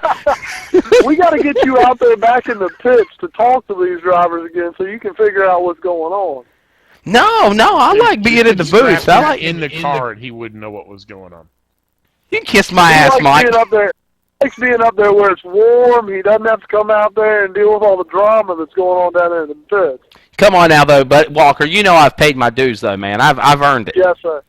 Yeah, you have. Like I say, I don't know how much that changes. Like I say, I think the track did a good job getting that stuff run back in, and I think that little bit of edge was still up there. But like I say, it was progressively moving up, and I think it was making the track so much wider, those drivers were having to go a little bit further distance than I did when I went out and was able to break the track record. Absolutely. I agree. Well, thank you. I'm glad you agree with something that's correct for a change. Walker, me and you go way back, man. Listen, and that's why me and him cut up the way we do. When I first saw this cat, oh, man, how long has it been, Walker? 10 years? 10 years. I've been driving late models 10 years. Was it? Okay, it might have been a little shorter. It's probably been 4 or 5 years. You're probably looking at 4 or 5 years. Absolutely. But anyhow, when I saw this driver behind the wheel, Mike, I knew that he was somebody that was going to have a racing career. I knew that he was going to be somebody to watch. He is no stranger to racing. He won twice at County Line in the Steel Block Bandit Series. He was the champion for the Steel Block Late Model Series. And I just really believe that when stuff clicks, it clicks, and he just dominantly, and one of my picks for the win of this event, and I still tell this testament to truth, Walker, at the Buffalo Wild Wings last Tuesday night, was you got to watch Walker Arthur. He's not is just getting his feet wet with these super late model cars. You dab from crates and steel hit blocks and supers. But one thing's for certain, you know how to get around County Line Raceway, and you proved that theory Saturday night. You had me picked because I had Jared Landers, Casey Roberts, or Rambo picked. I'm glad you had me. I'm glad you had confidence in me against those guys. I really did. Well, I'm glad. I appreciate it. At least I know I got your support when nobody else's support. And, of course, hey, Mike Neff, we really enjoyed the after party. The after party was when Weaseltown decided to set a car on fire. They decided to set a car from a demolition derby on fire, and it got so out. What were we going to say, Walker? It was going to be a controlled fire, but it got so out of control we had to call the fire department. I liked it when you cut the lights off and closed the shades in the booth so the fire department couldn't see us and come talk to us. Accuse us of causing that problem. Oh, wow. Is Weaseltown a person? Weaseltown's a TV show. Okay, I've never heard of Weaseltown.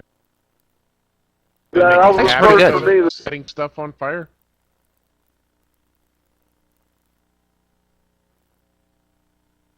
Yes, it's going to be on the Discovery Channel. Oh, okay, so these are the guys who are putting the GoPros on the cars. I'm with you now.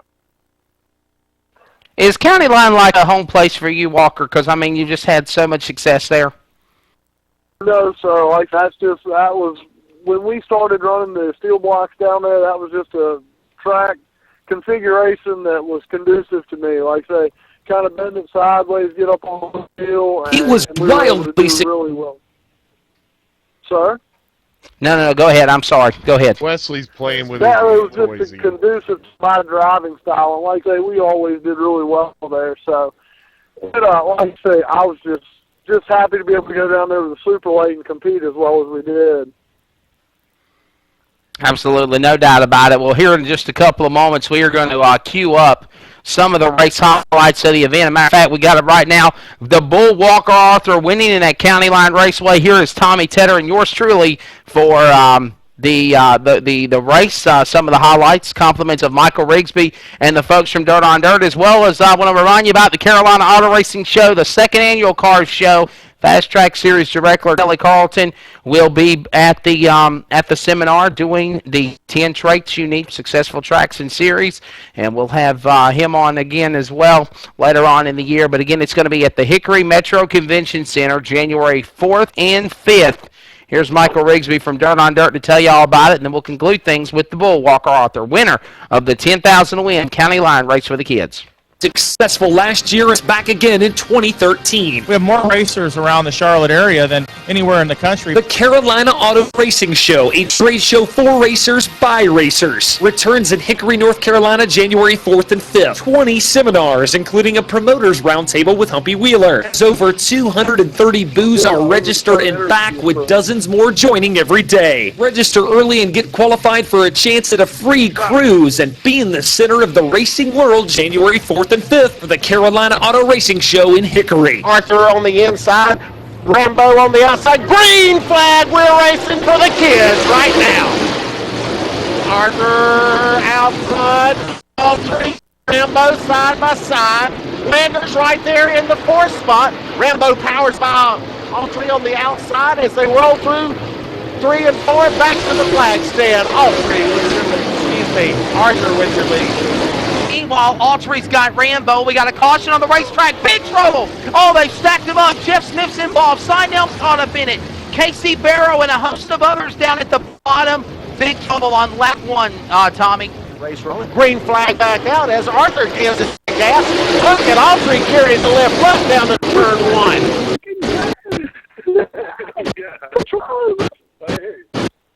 Sinell's is caught up in it. Casey Barrow and a host of others down at the bottom. Big trouble on lap 1, Tommy. Race rolling. Green flag back out as Arthur gives it the gas. Look at Autry carries the left left down to turn 1. They're 3 wide back in the pack. My gosh, how'd they make it through here?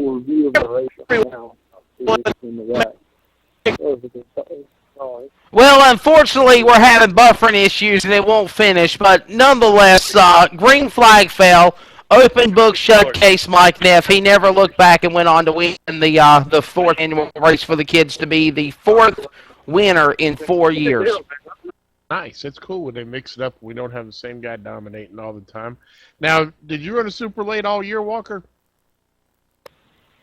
We ran a combination. I ran the Steel Block Bandit Series. I ran second in the points in that. I finished 8 points out of the lead there. I'm going to run some crate races here at the end of the year. We're going to Swainsboro for the Turkey 100 and the Naismith Championship race. And we went some larger Crown Jewel Superweight races, and we've been moving around a whole lot trying to get experience with these master builds. And like I say, that's pretty much summed up our year. Absolutely, definitely. No doubt about it. Of course, the bull, Walker Arthur, winning this second biggest payday, $10,000 to win. He won the Sunoco Fall Classic at Natural Bridge Speedway back on October the 4th, 5th, and 6th of this year, and then turned around and wins the race for the kids here last weekend, November 8th through the 10th. Walker, as always, buddy, a pleasure having you on the show, my friend. Continued success, and I know you're going to Duck River this weekend. Talk about it. We're just looking forward to it. Like I said, we just got the car loaded up here a little while ago. We're going in here to get a bite to eat right now. Trying to spend this $10,000. Me and my big dog guy, Jason Parker, was all about routes. We're going in here to see if we can spend some of this $10,000.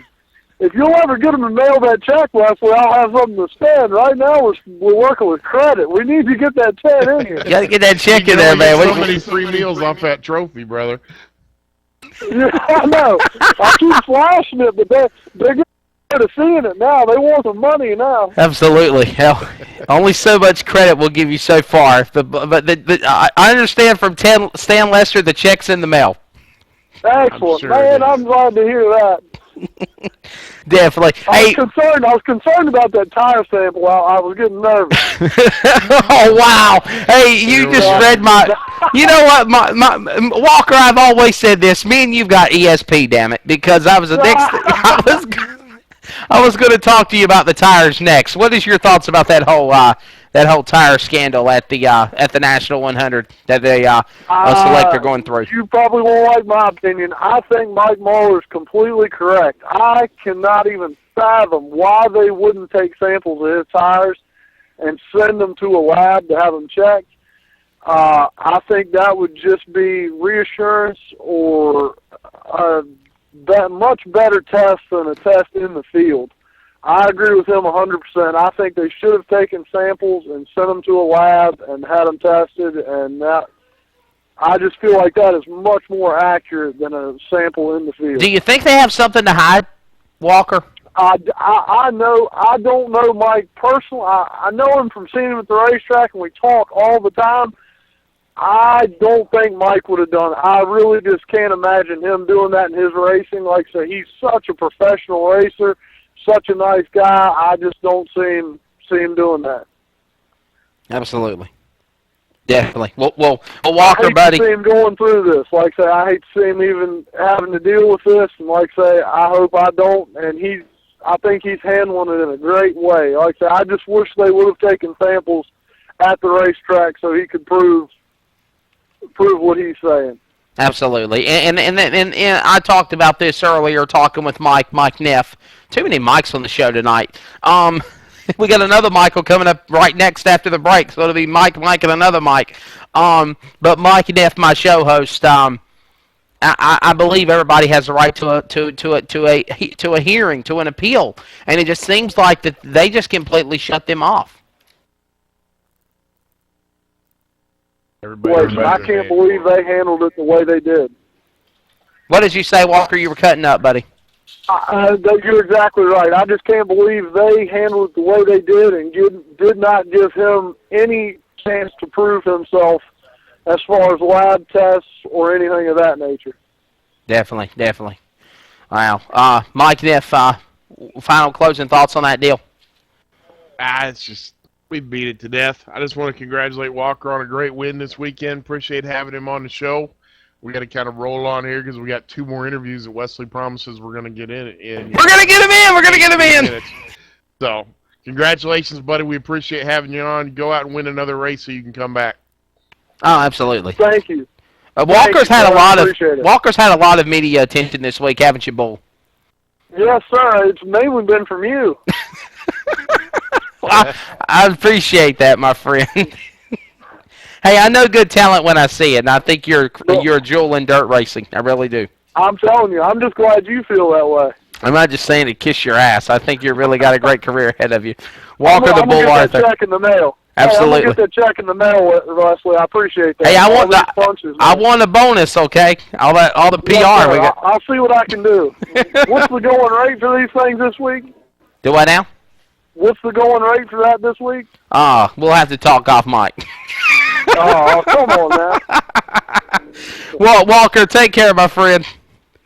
Well, I appreciate it, sir. Thank you. Absolutely. That's the Bull Walker Author in that Mastery-Built by Huey Chassis, the winner of the race for the kids, $10,000 to win at County Line, and just a super great guy, Mike. Just a super great individual. A young buck. I think he's got a great career ahead of him, and makes the 4th different winner in 4 years for the race for the kids, and I think the 5th annual race is going to be even bigger and better for County Line next year. I cannot tell you what a great job that Steve Summerlin, Brenda Holcomb, James Upchurch, Tyler Skinner, and everybody there, Edward and Carolyn Upchurch, all did on that big event at County Line Raceway. I think it's going to become one of the marquee events in the Southeast U.S. in November.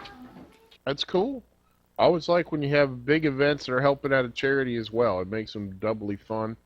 And the County Line is just a racing track. It puts on good races pretty much every time people go out there. And add a charity into it, you get some names like Landers showing up for things that can't help but get big. Absolutely. Guys like Jerry Landers were there, Rambo Dennis Franklin, the list goes on and on. The awesome one, Scott Autry, guys that have not competed in over 8 years, went to that Race for the Kids event at County Line Raceway. And another big event that is back in 2012. It is the return of the Thanksgiving tradition at Southern National Motorsports Park, exit 107 off of Interstate 95. Call 919-284-1114 for more details. Michael Diaz is on the line, one of the general managers at Southern National Speedway or Southern National Motorsports Park, to talk about the Thanksgiving All-Star Classic. Michael, it's shaping up to be a big show, sir. Man, thank you for having me on. It really, truly, honestly is. We've got a tremendous amount of entries pouring in every day. I already have 3 tour modified trailers parked in the infield, waiting to go around the track for the first time. Already got 3 tour trailers parked. I've got 6 tour modifieds already on site right now. Absolutely. That's awesome, Mike Neff. That is fantastic. Nothing like getting them. We have practices, continuously having practices. You know, we had rain was plaguing the area today. I feel bad for Myrtle Beach. I hope that it clears up for them. I hate to see a show like that, you know, so hopefully it clears up for them. I'm wishing them well. Rain all day today. Hopefully it pulls out and everybody can have their shows, you know, going on this weekend. I wish everybody the best, but we've got, you know, for the past 3 weeks, we've had 5 to 6 cars every Saturday coming out and practice. We've got so many classes, 10 classes. We got the Bandoleros running, the Legends cars are running, the Street Stocks, the Chargers. I tell you, our limited late model class out there, Wesley, is really, we've got 26 pre-entries for that already. Wow, awesome. So, and I really believe limited late models for asphalt is kind of like the great late models for dirt. It's the new bread and butter for you know, short track racing to survive, because a lot of people just can't afford the $40,000 late model stock motors or super late model motors for dirt or asphalt anymore. And by the way, this just being brought to my attention, Coastal Plains Raceway Park in the 26th annual Thanksgiving Mountain Motors Shootout has been canceled due to the weather. And I don't know, Michael Diaz. I think they might have jumped the gun a little too early. The forecast projected only calls for a 20% chance of rain Sunday, and the race is Friday to Sunday, and the weather's supposed to be pretty sunny and clear. I don't know what that deal's all about. Well, you know, I've been in that position when you know when you're trying to put on a big show, and I've been in that position. I mean, it's very, very challenging and difficult, and I mean, it takes everybody for tracks to survive. So I mean, you know, track management and ownership, like, you know, Jerry Brown and myself and Colton Phillips, you know, you got to take everything into effect when you try to put on these shows. That really, a lot of these big shows is really the game winner for a lot of tracks. It makes or breaks the year.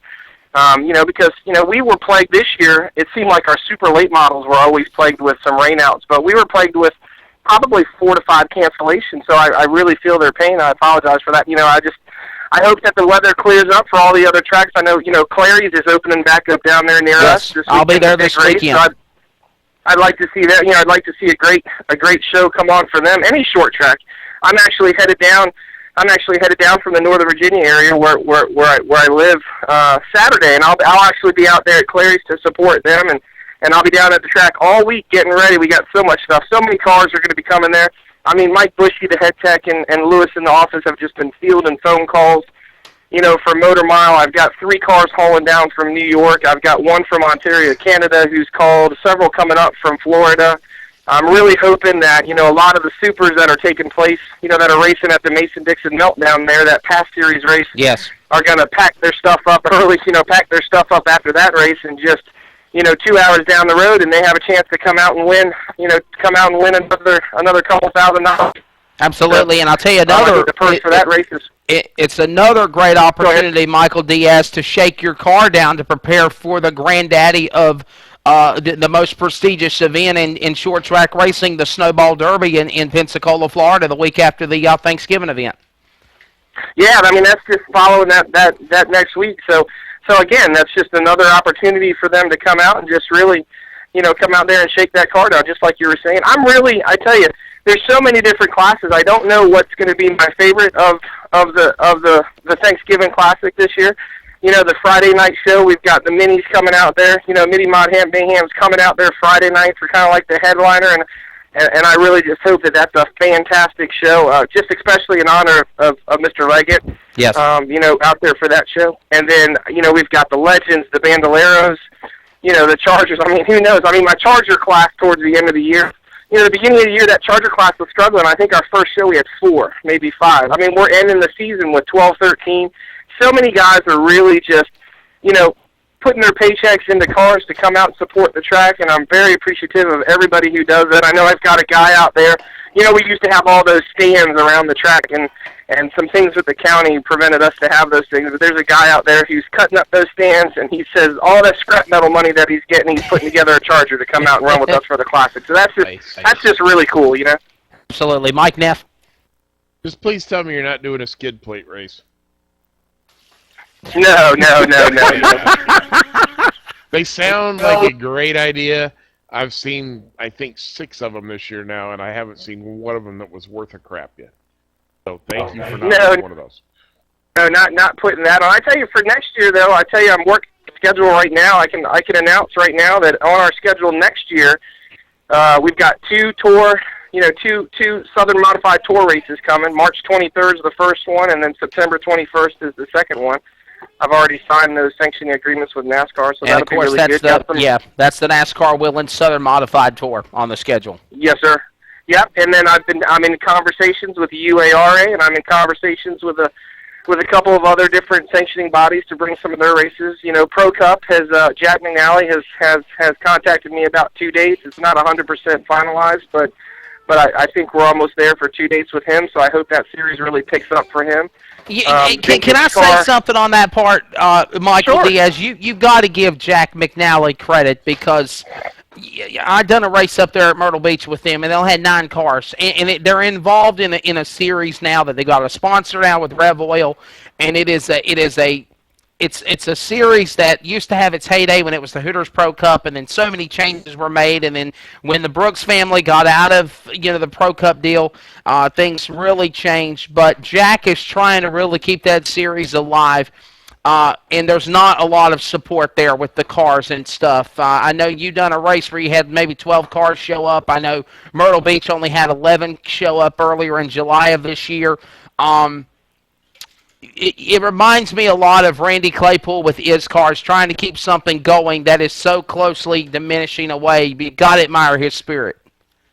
I tell you, he really truly is putting in his heart and soul into really pumping the blood back through the veins in that series. I mean, he thoroughly enjoyed coming down to Kenley and loved it. And I tell you, we had a great crowd, even though it was like kind of after our NASCAR season ended. It was an October 6th race, and there was a really good crowd out there for it. So I appreciated the support on that. But I mean, he really is. He's pumping that, and he wants. Like I said, there's two on the books for next year. We're just finalizing the contracts now, so I hope that really, I hope his season just really gets a little bit brighter, and he's really hoping for 15 to 18 to 20 cars to be at, to pump it up by at least 6 more cars at each and every one of his events that he puts on next year. And just like anything, the economy is holding a lot of people back, and that particular class, I'm sure, is quite expensive to run, just like the NASCAR late models and all that stuff. So I mean, he's working at it, and I give him a ton of props because he really is pushing it hard. He's brought that sponsor on there, and I tell you, sponsors are very, very, very hard to find. So anybody who can grab a sponsor like that and really, absolutely, just support him is good. And Mike Neff, the reason why the event at Jacksonville was canceled has been given. And let me explain to you, Mike and Michael Diaz from Southern National. It's nothing to do with the weather. Yes, they're calling for rain. It is in regards to the temperatures.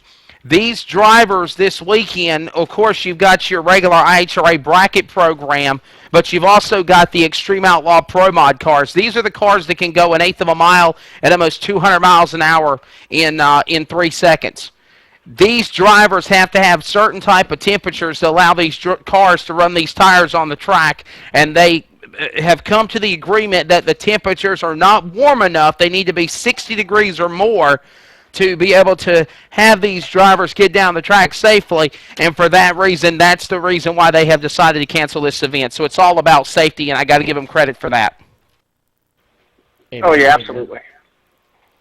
Michael, what is your thoughts of the rebirthing year of Southern National? We're going to have Buddy Isle Sr. on here next to talk about the relighting of the Ring of Fire at Cleary Speedway, Highway 561 in Brinkleyville. Tomorrow night's open practice. I'll be there, and then of course the race on Saturday night. But how has things gone as far as with the return of Kenley and the way things have partaken you? All the owners. There's 3 owners, and all of us are really happy about the turnout of the fans, the turnout of the cars. We're really pumped for next season. I really couldn't be more pleased. Tremendous car counts. They were growing as the season goes. It's just like anything new, though. Kenley has history. When I'm finding out, in my brief little, I think it's 376 days of track ownership now is right. History. History seems to come up a lot, and a lot of the past owners apparently at Kenley, just like anything, when you try to do something good, racing, anyone who owns a track has got to have a passion for racing. So when that occurs, you try to do something, and you might just get caught up. So we've kind of been digging out of that. So now I think there's a lot of trust coming back from the community to the new owners of the track, myself and Jerry and everything, so we're starting to see it. We didn't get a tremendous amount of corporate sponsorship for the Thanksgiving race, but it's coming out slowly but surely. So a lot of people are just treading the water to see exactly what we're about and what we're going to do for the community. I think now that they're starting to see that, a lot more have come on board. In the very beginning, we got maybe a handful. Trigger Happy, Ensco, Scott Farms, Truck Stop has always been an avid fan of the racing community and such like that. So we did get some, but now they're coming out of the wood. Hartley Adams One Carpet. Those type of people, they're coming out of the woodworks. They're bringing their business friends over. We're starting to have a lot more influx of people coming in, visiting the suites, coming to the track. So, it takes a little bit of time, but I think we've got a fantastic momentum going into the 2013. We really have some really good stuff coming up for our 2013 schedule. I think a lot of people are going to be pleased with it. I've actually reached out there and done some crazy things and actually contacted some other tracks so that we can work hand in hand. I agree. So that we're not putting, putting. There's a crazy idea. We're not putting one event on top of another event. Martinsville is a true sense. There was 80 cars. I was seeing the entry list a minute ago at Myrtle Beach. I think they have 47 late models. That's a shame. When you have 80 cars and you have 6 or 7 tracks kind of locally within 3 to 4 hours, and they're all competing for 80 cars, it just doesn't make a lot of sense to me to put dates on the same. We're going to have dates, race dates that are the same at some tracks. Exactly. Just because we have to get a certain number of dates in. But if we can avoid that to where we're not competing for the cars, but yet providing cars an optional place to run, I think that's really what we have to do. Guys, I couldn't agree with you more. And to bring it back. Yes, I couldn't agree with you more, Michael Diaz. I agree, Mike F. All season long about how these guys, especially in, you don't want to point fingers, but Motor Mile in South Boston constantly go bang up against each other. And it's just stupid. You got a perfect opportunity that if you work together, you both could succeed. And kind of along those lines, Mike, I'm a little curious. This year they did the Virginia Triple Crown between Langley and South Boston and Martinsville. Have you guys talked to any of the other tracks in North Carolina about maybe doing some kind of a deal where 3 or 4 tracks run their big events and the guy that does the best in all 3 or 4 of them ends up winning a bonus? Hence the Carolina Triple Crown, maybe. There you go. I have talked to a couple of tracks. I'm just now starting to really learn, owners' names and doing that. Just like I said, 377 days in the ownership. I didn't know anybody's number. I didn't know. When I bought that thing, I went down there, bumped my head, bought a racetrack. It's been a great time. It's been fun. I will tell you, I have been in contact with tracks, trying to get together, a 2 to a 3-track type of series. The tracks that I've talked to are across state lines. It's Virginia, North Carolina. Maybe a 2-track premier track, kind of championship series, just something to sweeten the pot. Like I said, I don't want to compete for cars. Right. I want to put my race, we're working really, really hard right now on trying to put together a schedule to not be on someone else's date. I know South Boston's already put her schedule out. Kathy's already done that, which is good because I can see her dates. I have called Motor Mile, and I have talked to Randy down there. I don't have his schedule yet, but we have talked about doing something. I have talked to Bill over at Langley to see something. We wanted to do something with that Southern Lightning modified class that we started. So that way those cars can come back and forth. Anything that I just feel, just to be successful, own a racetrack, be successful, and really keep racing alive at a true event level to where there's not 6 cars or 8 cars, to where there is a somewhat of a field. And I honestly think a good car field, it doesn't have to be 30 cars. I think 16, 18 to 24 cars on most tracks that are in the area is going to give you a really decent race.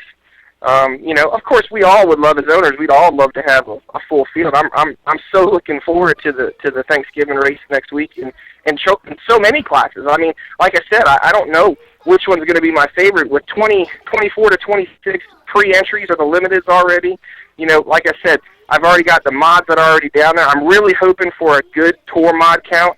the late models to start 32 to 36. Late models down there at Kinley is just going to be really impressive. The Thunder's Yeah, going to roll but through Michael, does it worry you that there's only 40 late model stocks at Myrtle Beach? I was down there last year, and they had almost 60 cars. I don't know, with today being, the forecast, you could, with the internet now, it's really good. I mean, you can see the forecast, so a lot of guys might not have trailed it down on Thursday. Right. A lot of guys can't take off, a lot of guys can't take off so many days of work. They can only afford to take off 1 or 2, with travel and expenses. I mean, I feel a lot of those guys' pain. So, I used to travel when I used to race a lot. So, so some guys can't do that. Maybe, with next week being Thanksgiving, in order to take a couple of those days. I mean, a lot of people, Myrtle Beach has that whole, hey, it's kind of like a vacation. So exactly. Some guys might not have traveled down because they want to bring the wife and the kids, and that's really what we're trying to do at Southern National, is really promote this to be a family affair. So I think that they'll probably get, I'm hoping that they get 6 or 7 more cars, tomorrow to come down there and put a run on. I'd like to see them get over 50, because if they get over 50, and then I'm just going to hope and pray that it's a nice wreck-free race. Exactly. And that they all load up and come on down over to Southern. You know what I mean? So, because I hate to say it, the Thanksgiving Classic is getting the scraps of what's left over from Myrtle Beach. No disrespect. Nah, I don't think so. I know. I was looking at their list earlier. I know of off the top of my head when I looked at that list. I know of 10 to 12 drivers that just didn't even go to the beach. Absolutely. Cool deal. One last question before we let you go. We're going to talk dirt track racing. We are going a little bit in overtime, but we're getting off the air here. Buddy Owl Sr. coming up here next to talk about the return of the relighting of the Ring of Fire Clary Speedway this weekend. We're again talking with Michael Diaz, one of the owners of Southern National Motorsports Park, located in Kinley, North Carolina. Go to SNMPark.com, the official website, called 919-284-1114 to be a part of the return of the Thanksgiving All-Star Classic. And, of course, rumor has it you guys are going to be building a dirt track at Southern National for big shows, Lucas Oil, World of Outlaws, Fast Track, Ultimate, big venues only, not trying to have a weekly dirt track program. Is there any truth to that, Michael? Final question before we let you go. No time in the near future, but there are plans maybe in the way out future. But we have to get the asphalt track. There are some plans. I'd like to put an RC track out there, and I'd like to put I have tried to make some phone calls to some motor to put a hare track. We have almost 100 acres out there, so a hare motocross track out there is something that I hear is in high demand, and an RC track. A dirt track, I'm not going to lie to you. I told you I was going to the Ring of Fire this coming up weekend. I've been to one dirt track. I ran my Legends car on a track out here in Waynesboro that's owned by Dickie Gore and Gary Gore out here. Oh, you're talking about Eastside Speedway. Eastside Speedway. Yes, my first race ever. The only dirt track that I've ever been to. I ran it about maybe 8 years ago, so I'm really looking forward. Charlie Hanson, who was at Southern National and everything, he's a big dirt fan. Jeff Wires and everybody else like that, and Buster. And I know Mike Bushy, Mike Tech, he's going to be out there teching this weekend. Yes, so he will. I plan on being out there to be, just to be support for the track, and because any track that can open up is good, and it's going to be my second dirt track experience, so I'm really looking forward to it. Absolutely. Well, man, if it gets too cold, you got a free pass to come up in the booth with me, okay?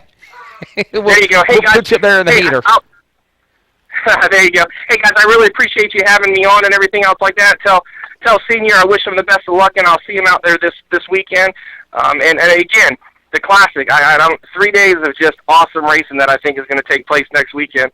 So I hope everybody at the beach saves their stuff and everybody else comes out. I know, Wesley, I think you're going to be out there helping out and stuff. So yes, I really look forward to it, and thanks for having me on the show. Absolutely. Friday, Saturday, and Sunday, the 23rd to the 25th, it is the return of the Thanksgiving All-Star Classic at Southern National Motorsports Park. Call 919-284-1114 for information or to order your tickets, or also go online to www.snmpark.com. That's a lot to chew out, Michael. Thank you, buddy, for being on, my friend. I appreciate it. Now, thank you. Bye-bye. Absolutely. Michael Diaz there, and, of course, that's the big event coming up. We are going into overtime. Mike Neff, great things happening at Kinley, my friend. Lied to me. Told you If you got to go, you got to go. Okay, it was we were 1 away. That's close to the record I've ever made before.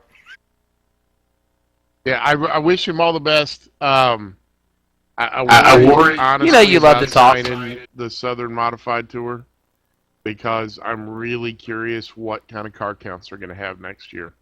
For what, the modifieds? Yeah. In talking with guys at Charlotte after the final race this year, since they didn't go to Rockingham, there was a pretty substantial group of people that were talking about not coming back next year. And if that's the case, you could be down to Pro Cup levels of car counts to where you're running 8, 10, 12 cars at a race. That would really be a shame. Yeah, that would definitely be, wow. It's expensive to have one of those races come to your track, and they end up not having the car counts. They aren't going to have the fans, and that's going to be a... Yeah, no doubt about it. That's definitely a heartbreaker. It really is. We'll see. Okay, talk fast. I got like 10 minutes, and I got to go.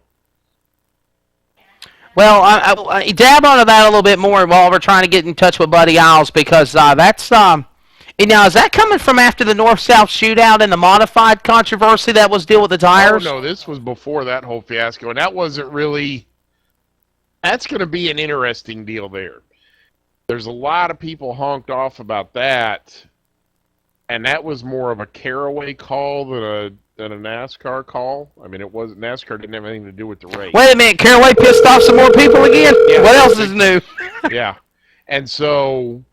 The question on that's going to be, are some of these guys not going to go Southern Modified racing because half the stupid schedule is run at Caraway?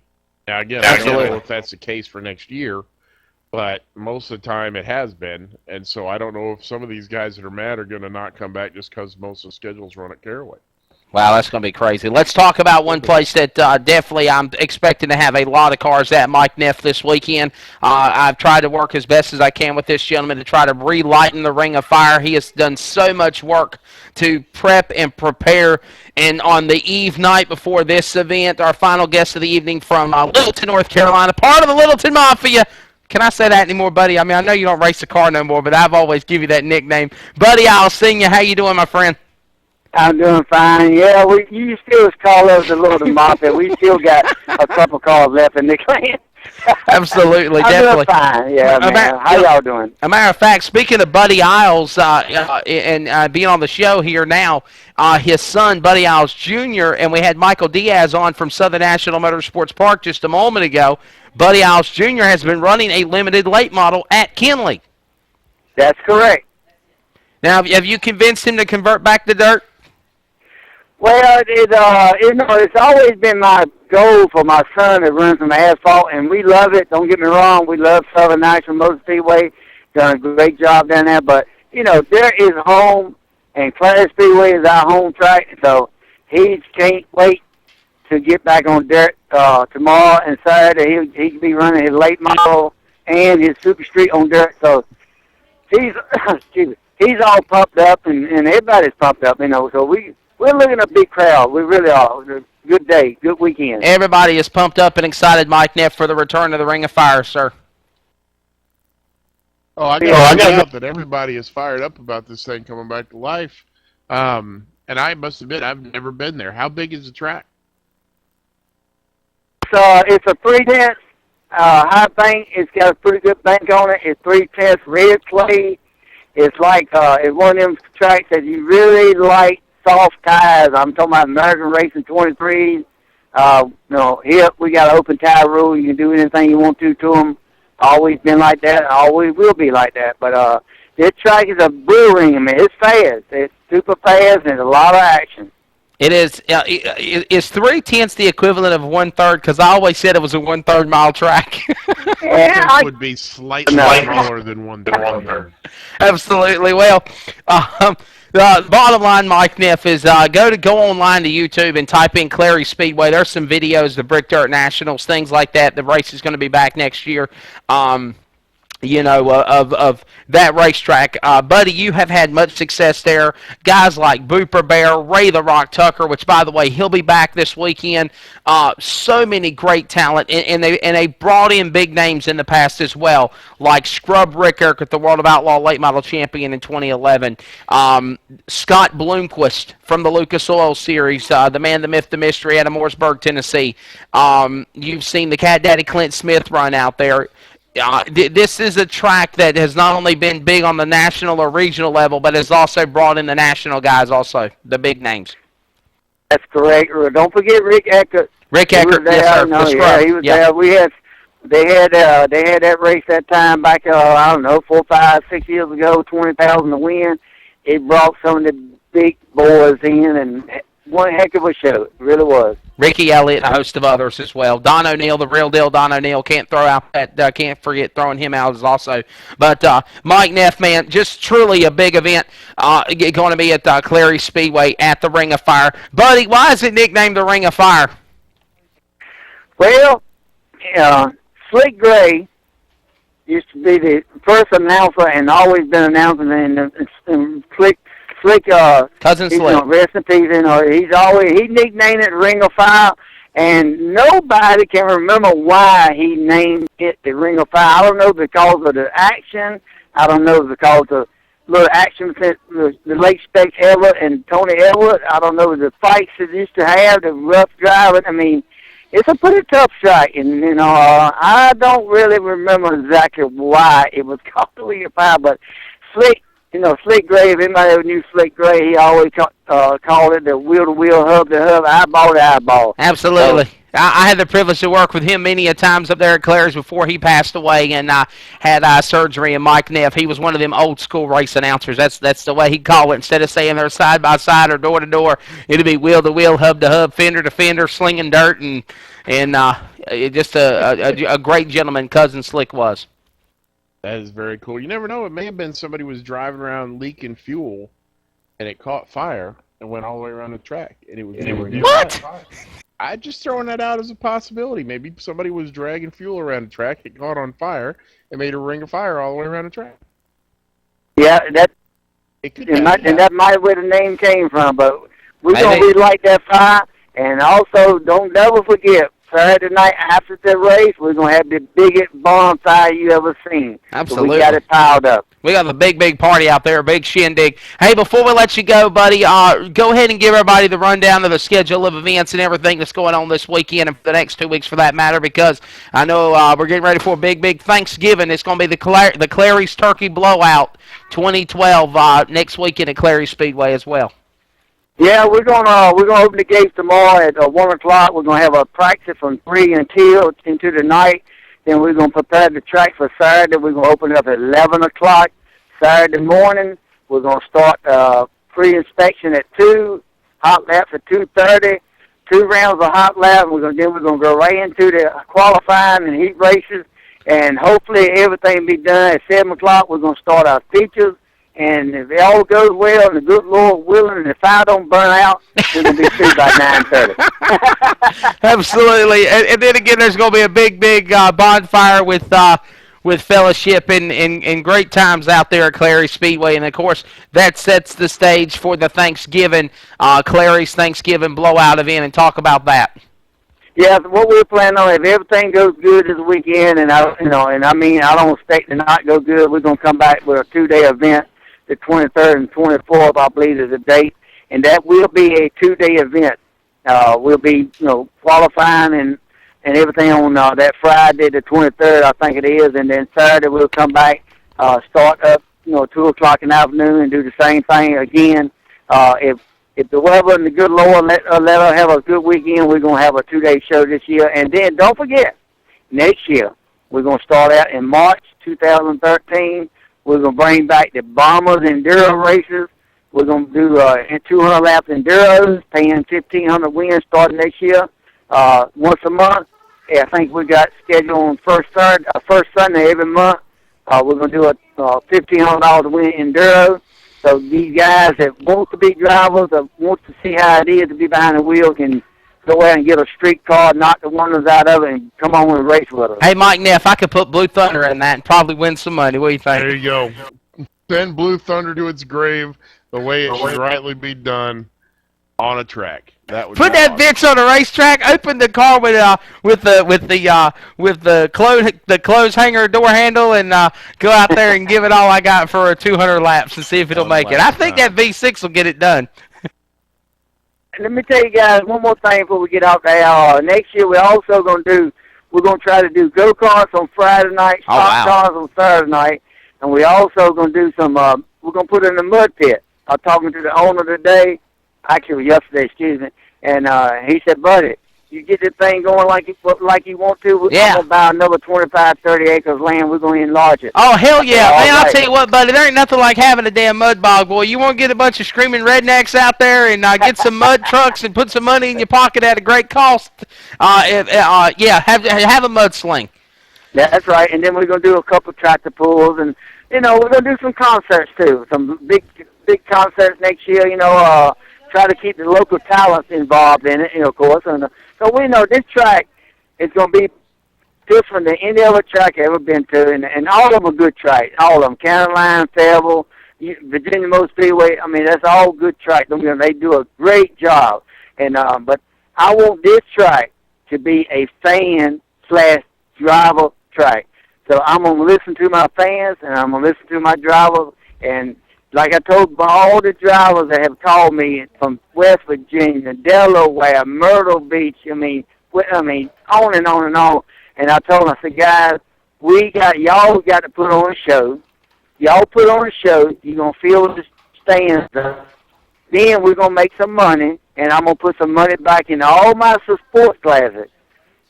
All you 4-cylinders out there, Pure Stock, Super Stock, Pure Stock V8, T&L, Super Streets, all y'all guys going to get more money next year, Absolutely. And so, that's what we're all about. We want the fans to be happy. We want the drivers to put on a show, and we want to be out there about 11 o'clock. Well, they say on that show, Duck Dynasty, Mike Neff, happy, happy, happy. Buddy Owls wants everybody to be happy, happy, happy.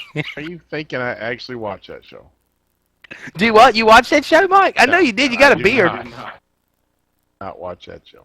Hey, brother, if you get the chance next year, schedule some mini outlaws. We'll drag them all the way over from over here and go. Oh my God! That would put on a heck of a show.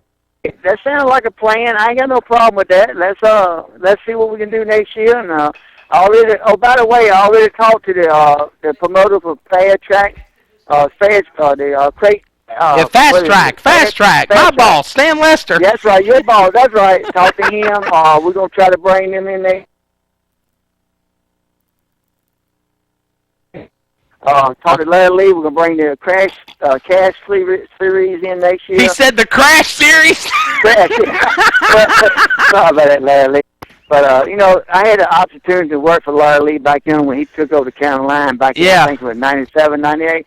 I flagged for him for about that year, and very good man, good promoter.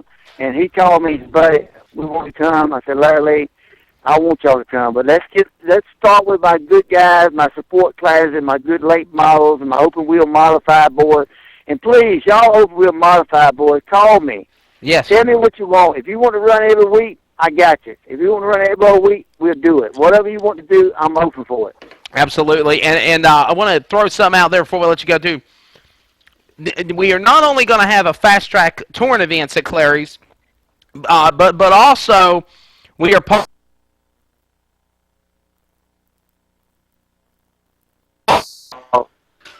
I believe, and Buddy, you're adamant about that. Me and Stan Lester, all of us have talked about this. Crate racing has got to build in the United States, in the southeast of North Carolina, and up in Virginia and South Carolina, the southeast U.S., kind of like it did in other regions of the country. And I believe that once it gets started, and if somebody will step up to the plate and make it happen, it can progressively build and become bigger. Just like Millbridge Speedway and the Mini Outlaws.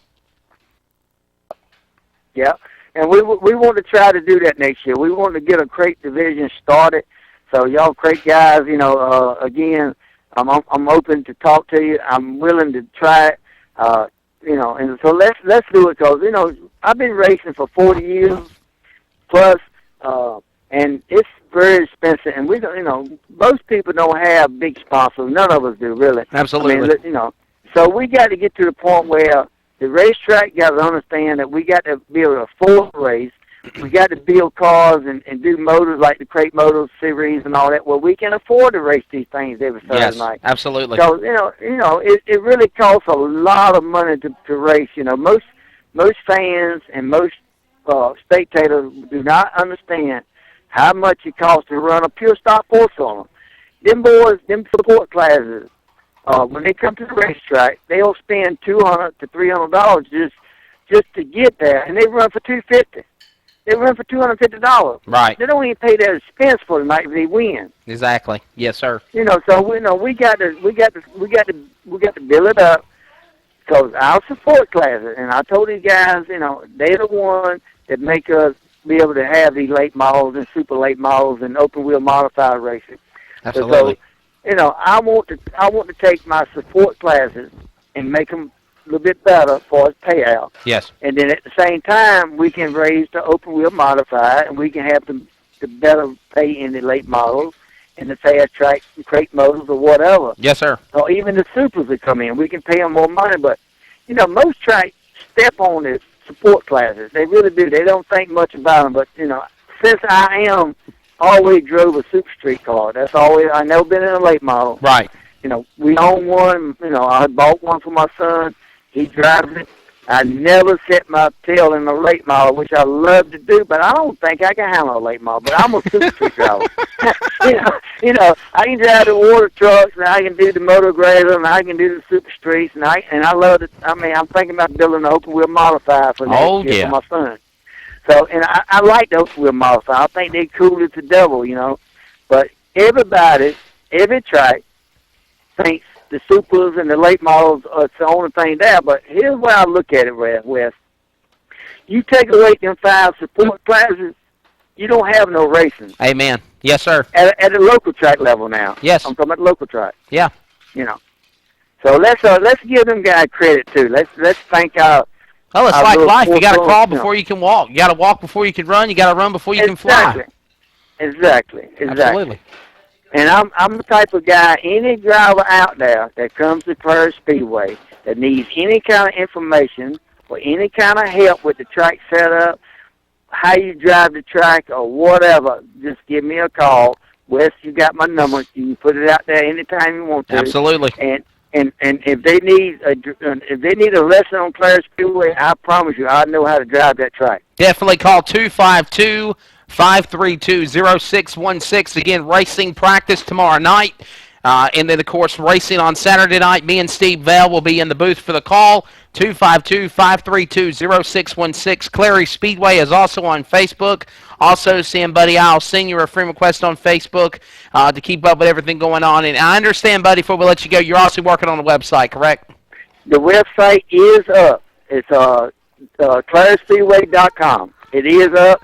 It's got the general information on it. We will build onto it as we go. Absolutely. But it is up and running now. Well, make sure you get me the code and the key so I can be able to get in there and do your PR for you, man, because I'm really looking forward to working with you, man. Thank you so much for the opportunity, buddy. Me and you've known each other for a very long time when you used to drive in the Super Street Division at Wayne County and County Line and Clary's and countless other facilities, Fayetteville. And I just really think that being a former race car driver, you're really going to make this place go well at the Ring of Fire at Clary Speedway. Well, that's my goal, Wes, and I'm looking forward to seeing you and Steve Vale and all the other guys.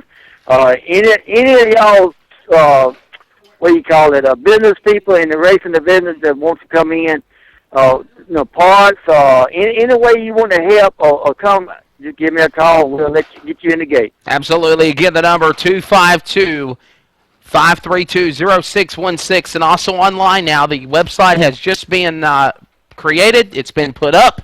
It is www.claryspeedway.com. That's CLARYS Speedway.com. Buddy Owls, man, thank you so much, and hope everything goes great. I think everything is going to go great. It's going to be a great returning for the relighting of the Ring of Fire this weekend. Yes, sir, and I'll be glad to see each and every one person come. Feel my door is open, pause it. Get up with me, talk to me, call me if you have a problem. Absolutely, no doubt about it. And I'll see you sometime tomorrow afternoon about 3 o'clock. All right, my man. Thank you, sir. All right, that's again Buddy Isles, Sr. from Clary Speedway, 252-532-0616. Again, that is the number. Go online to www.claryspeedway.com. Follow them on Facebook and Twitter. And again, the Ring of Fire, it relightens this weekend. Well, my partner Mike Neff has had to leave early because he has got a Thursday night program he does, I guess, every Thursday with frontstretch.com, so he's had to step away here. But I appreciate everybody so much for tuning in and listening tonight to And the Winner Is Motorsports Show. We will go back to our regular Monday night setting next Monday. That will be on, I believe, the 19th, I believe it'll be. Yes, Monday the 19th. Before Thanksgiving, hey, a lot of great racing going on all over the country. Of course, Clary Speedway, we mentioned that. You got open practice at Southern National for the Thanksgiving All-Star Classic. You've got Myrtle Beach Speedway in the 20th Annual Myrtle Beach 400. We'll have the winner of that event on next week, on Monday, where you got the 22nd Annual Blue Gray 100 at Cherokee Speedway in Gaffney. You've got the Gobbler 75 at Cleveland Speedway in Cleveland, Tennessee for the Southern All-Stars, both sanctioning the Gobbler and the Blue Gray. You've got the Ultimate Super Late Model Series at Screven Motor Speedway in Sylvania, Georgia for the Georgia State Outlaw Championships. 3,000 unsanctioned Friday night, tomorrow night, 5,000 to win on Saturday. Ultimate champion Casey Roberts. All he has to do to win the championship is take the green flag, and he will be the champion. Of course, you've also got in NASCAR the championships to be decided for the Camping World Truck Series tomorrow night at Homestead Miami Speedway. You've got the nationwide title to be decided between Ricky Stenhouse and Elliott Sadler. And then you've also got the championship between Brad Keselowski and Jimmy Johnson. Those two drivers, the only two in the equation to decide the Sprint Cup Championship. And I'll say in closing that after the wild turn of events that happened at Phoenix between Clint Boyer and Jeff Gordon and company, it has just increased and enticed the life and the spirit of NASCAR coming down to the wire in the last race of the season for 2012 in their 63rd year this upcoming Sunday in the Ford 400 weekend at Miami Speedway. We'll talk about all those great things and much, much more on And the Winner Is Motorsports Show, a broadcast of the ETV Live Online Autosports Entertainment Network. For the Racing Devil, Mike Neff, I can't do it like him. I'm the Ringmaster of Motorsports, Wesley Outland. We thank you so much for tuning in. Good night, and God bless.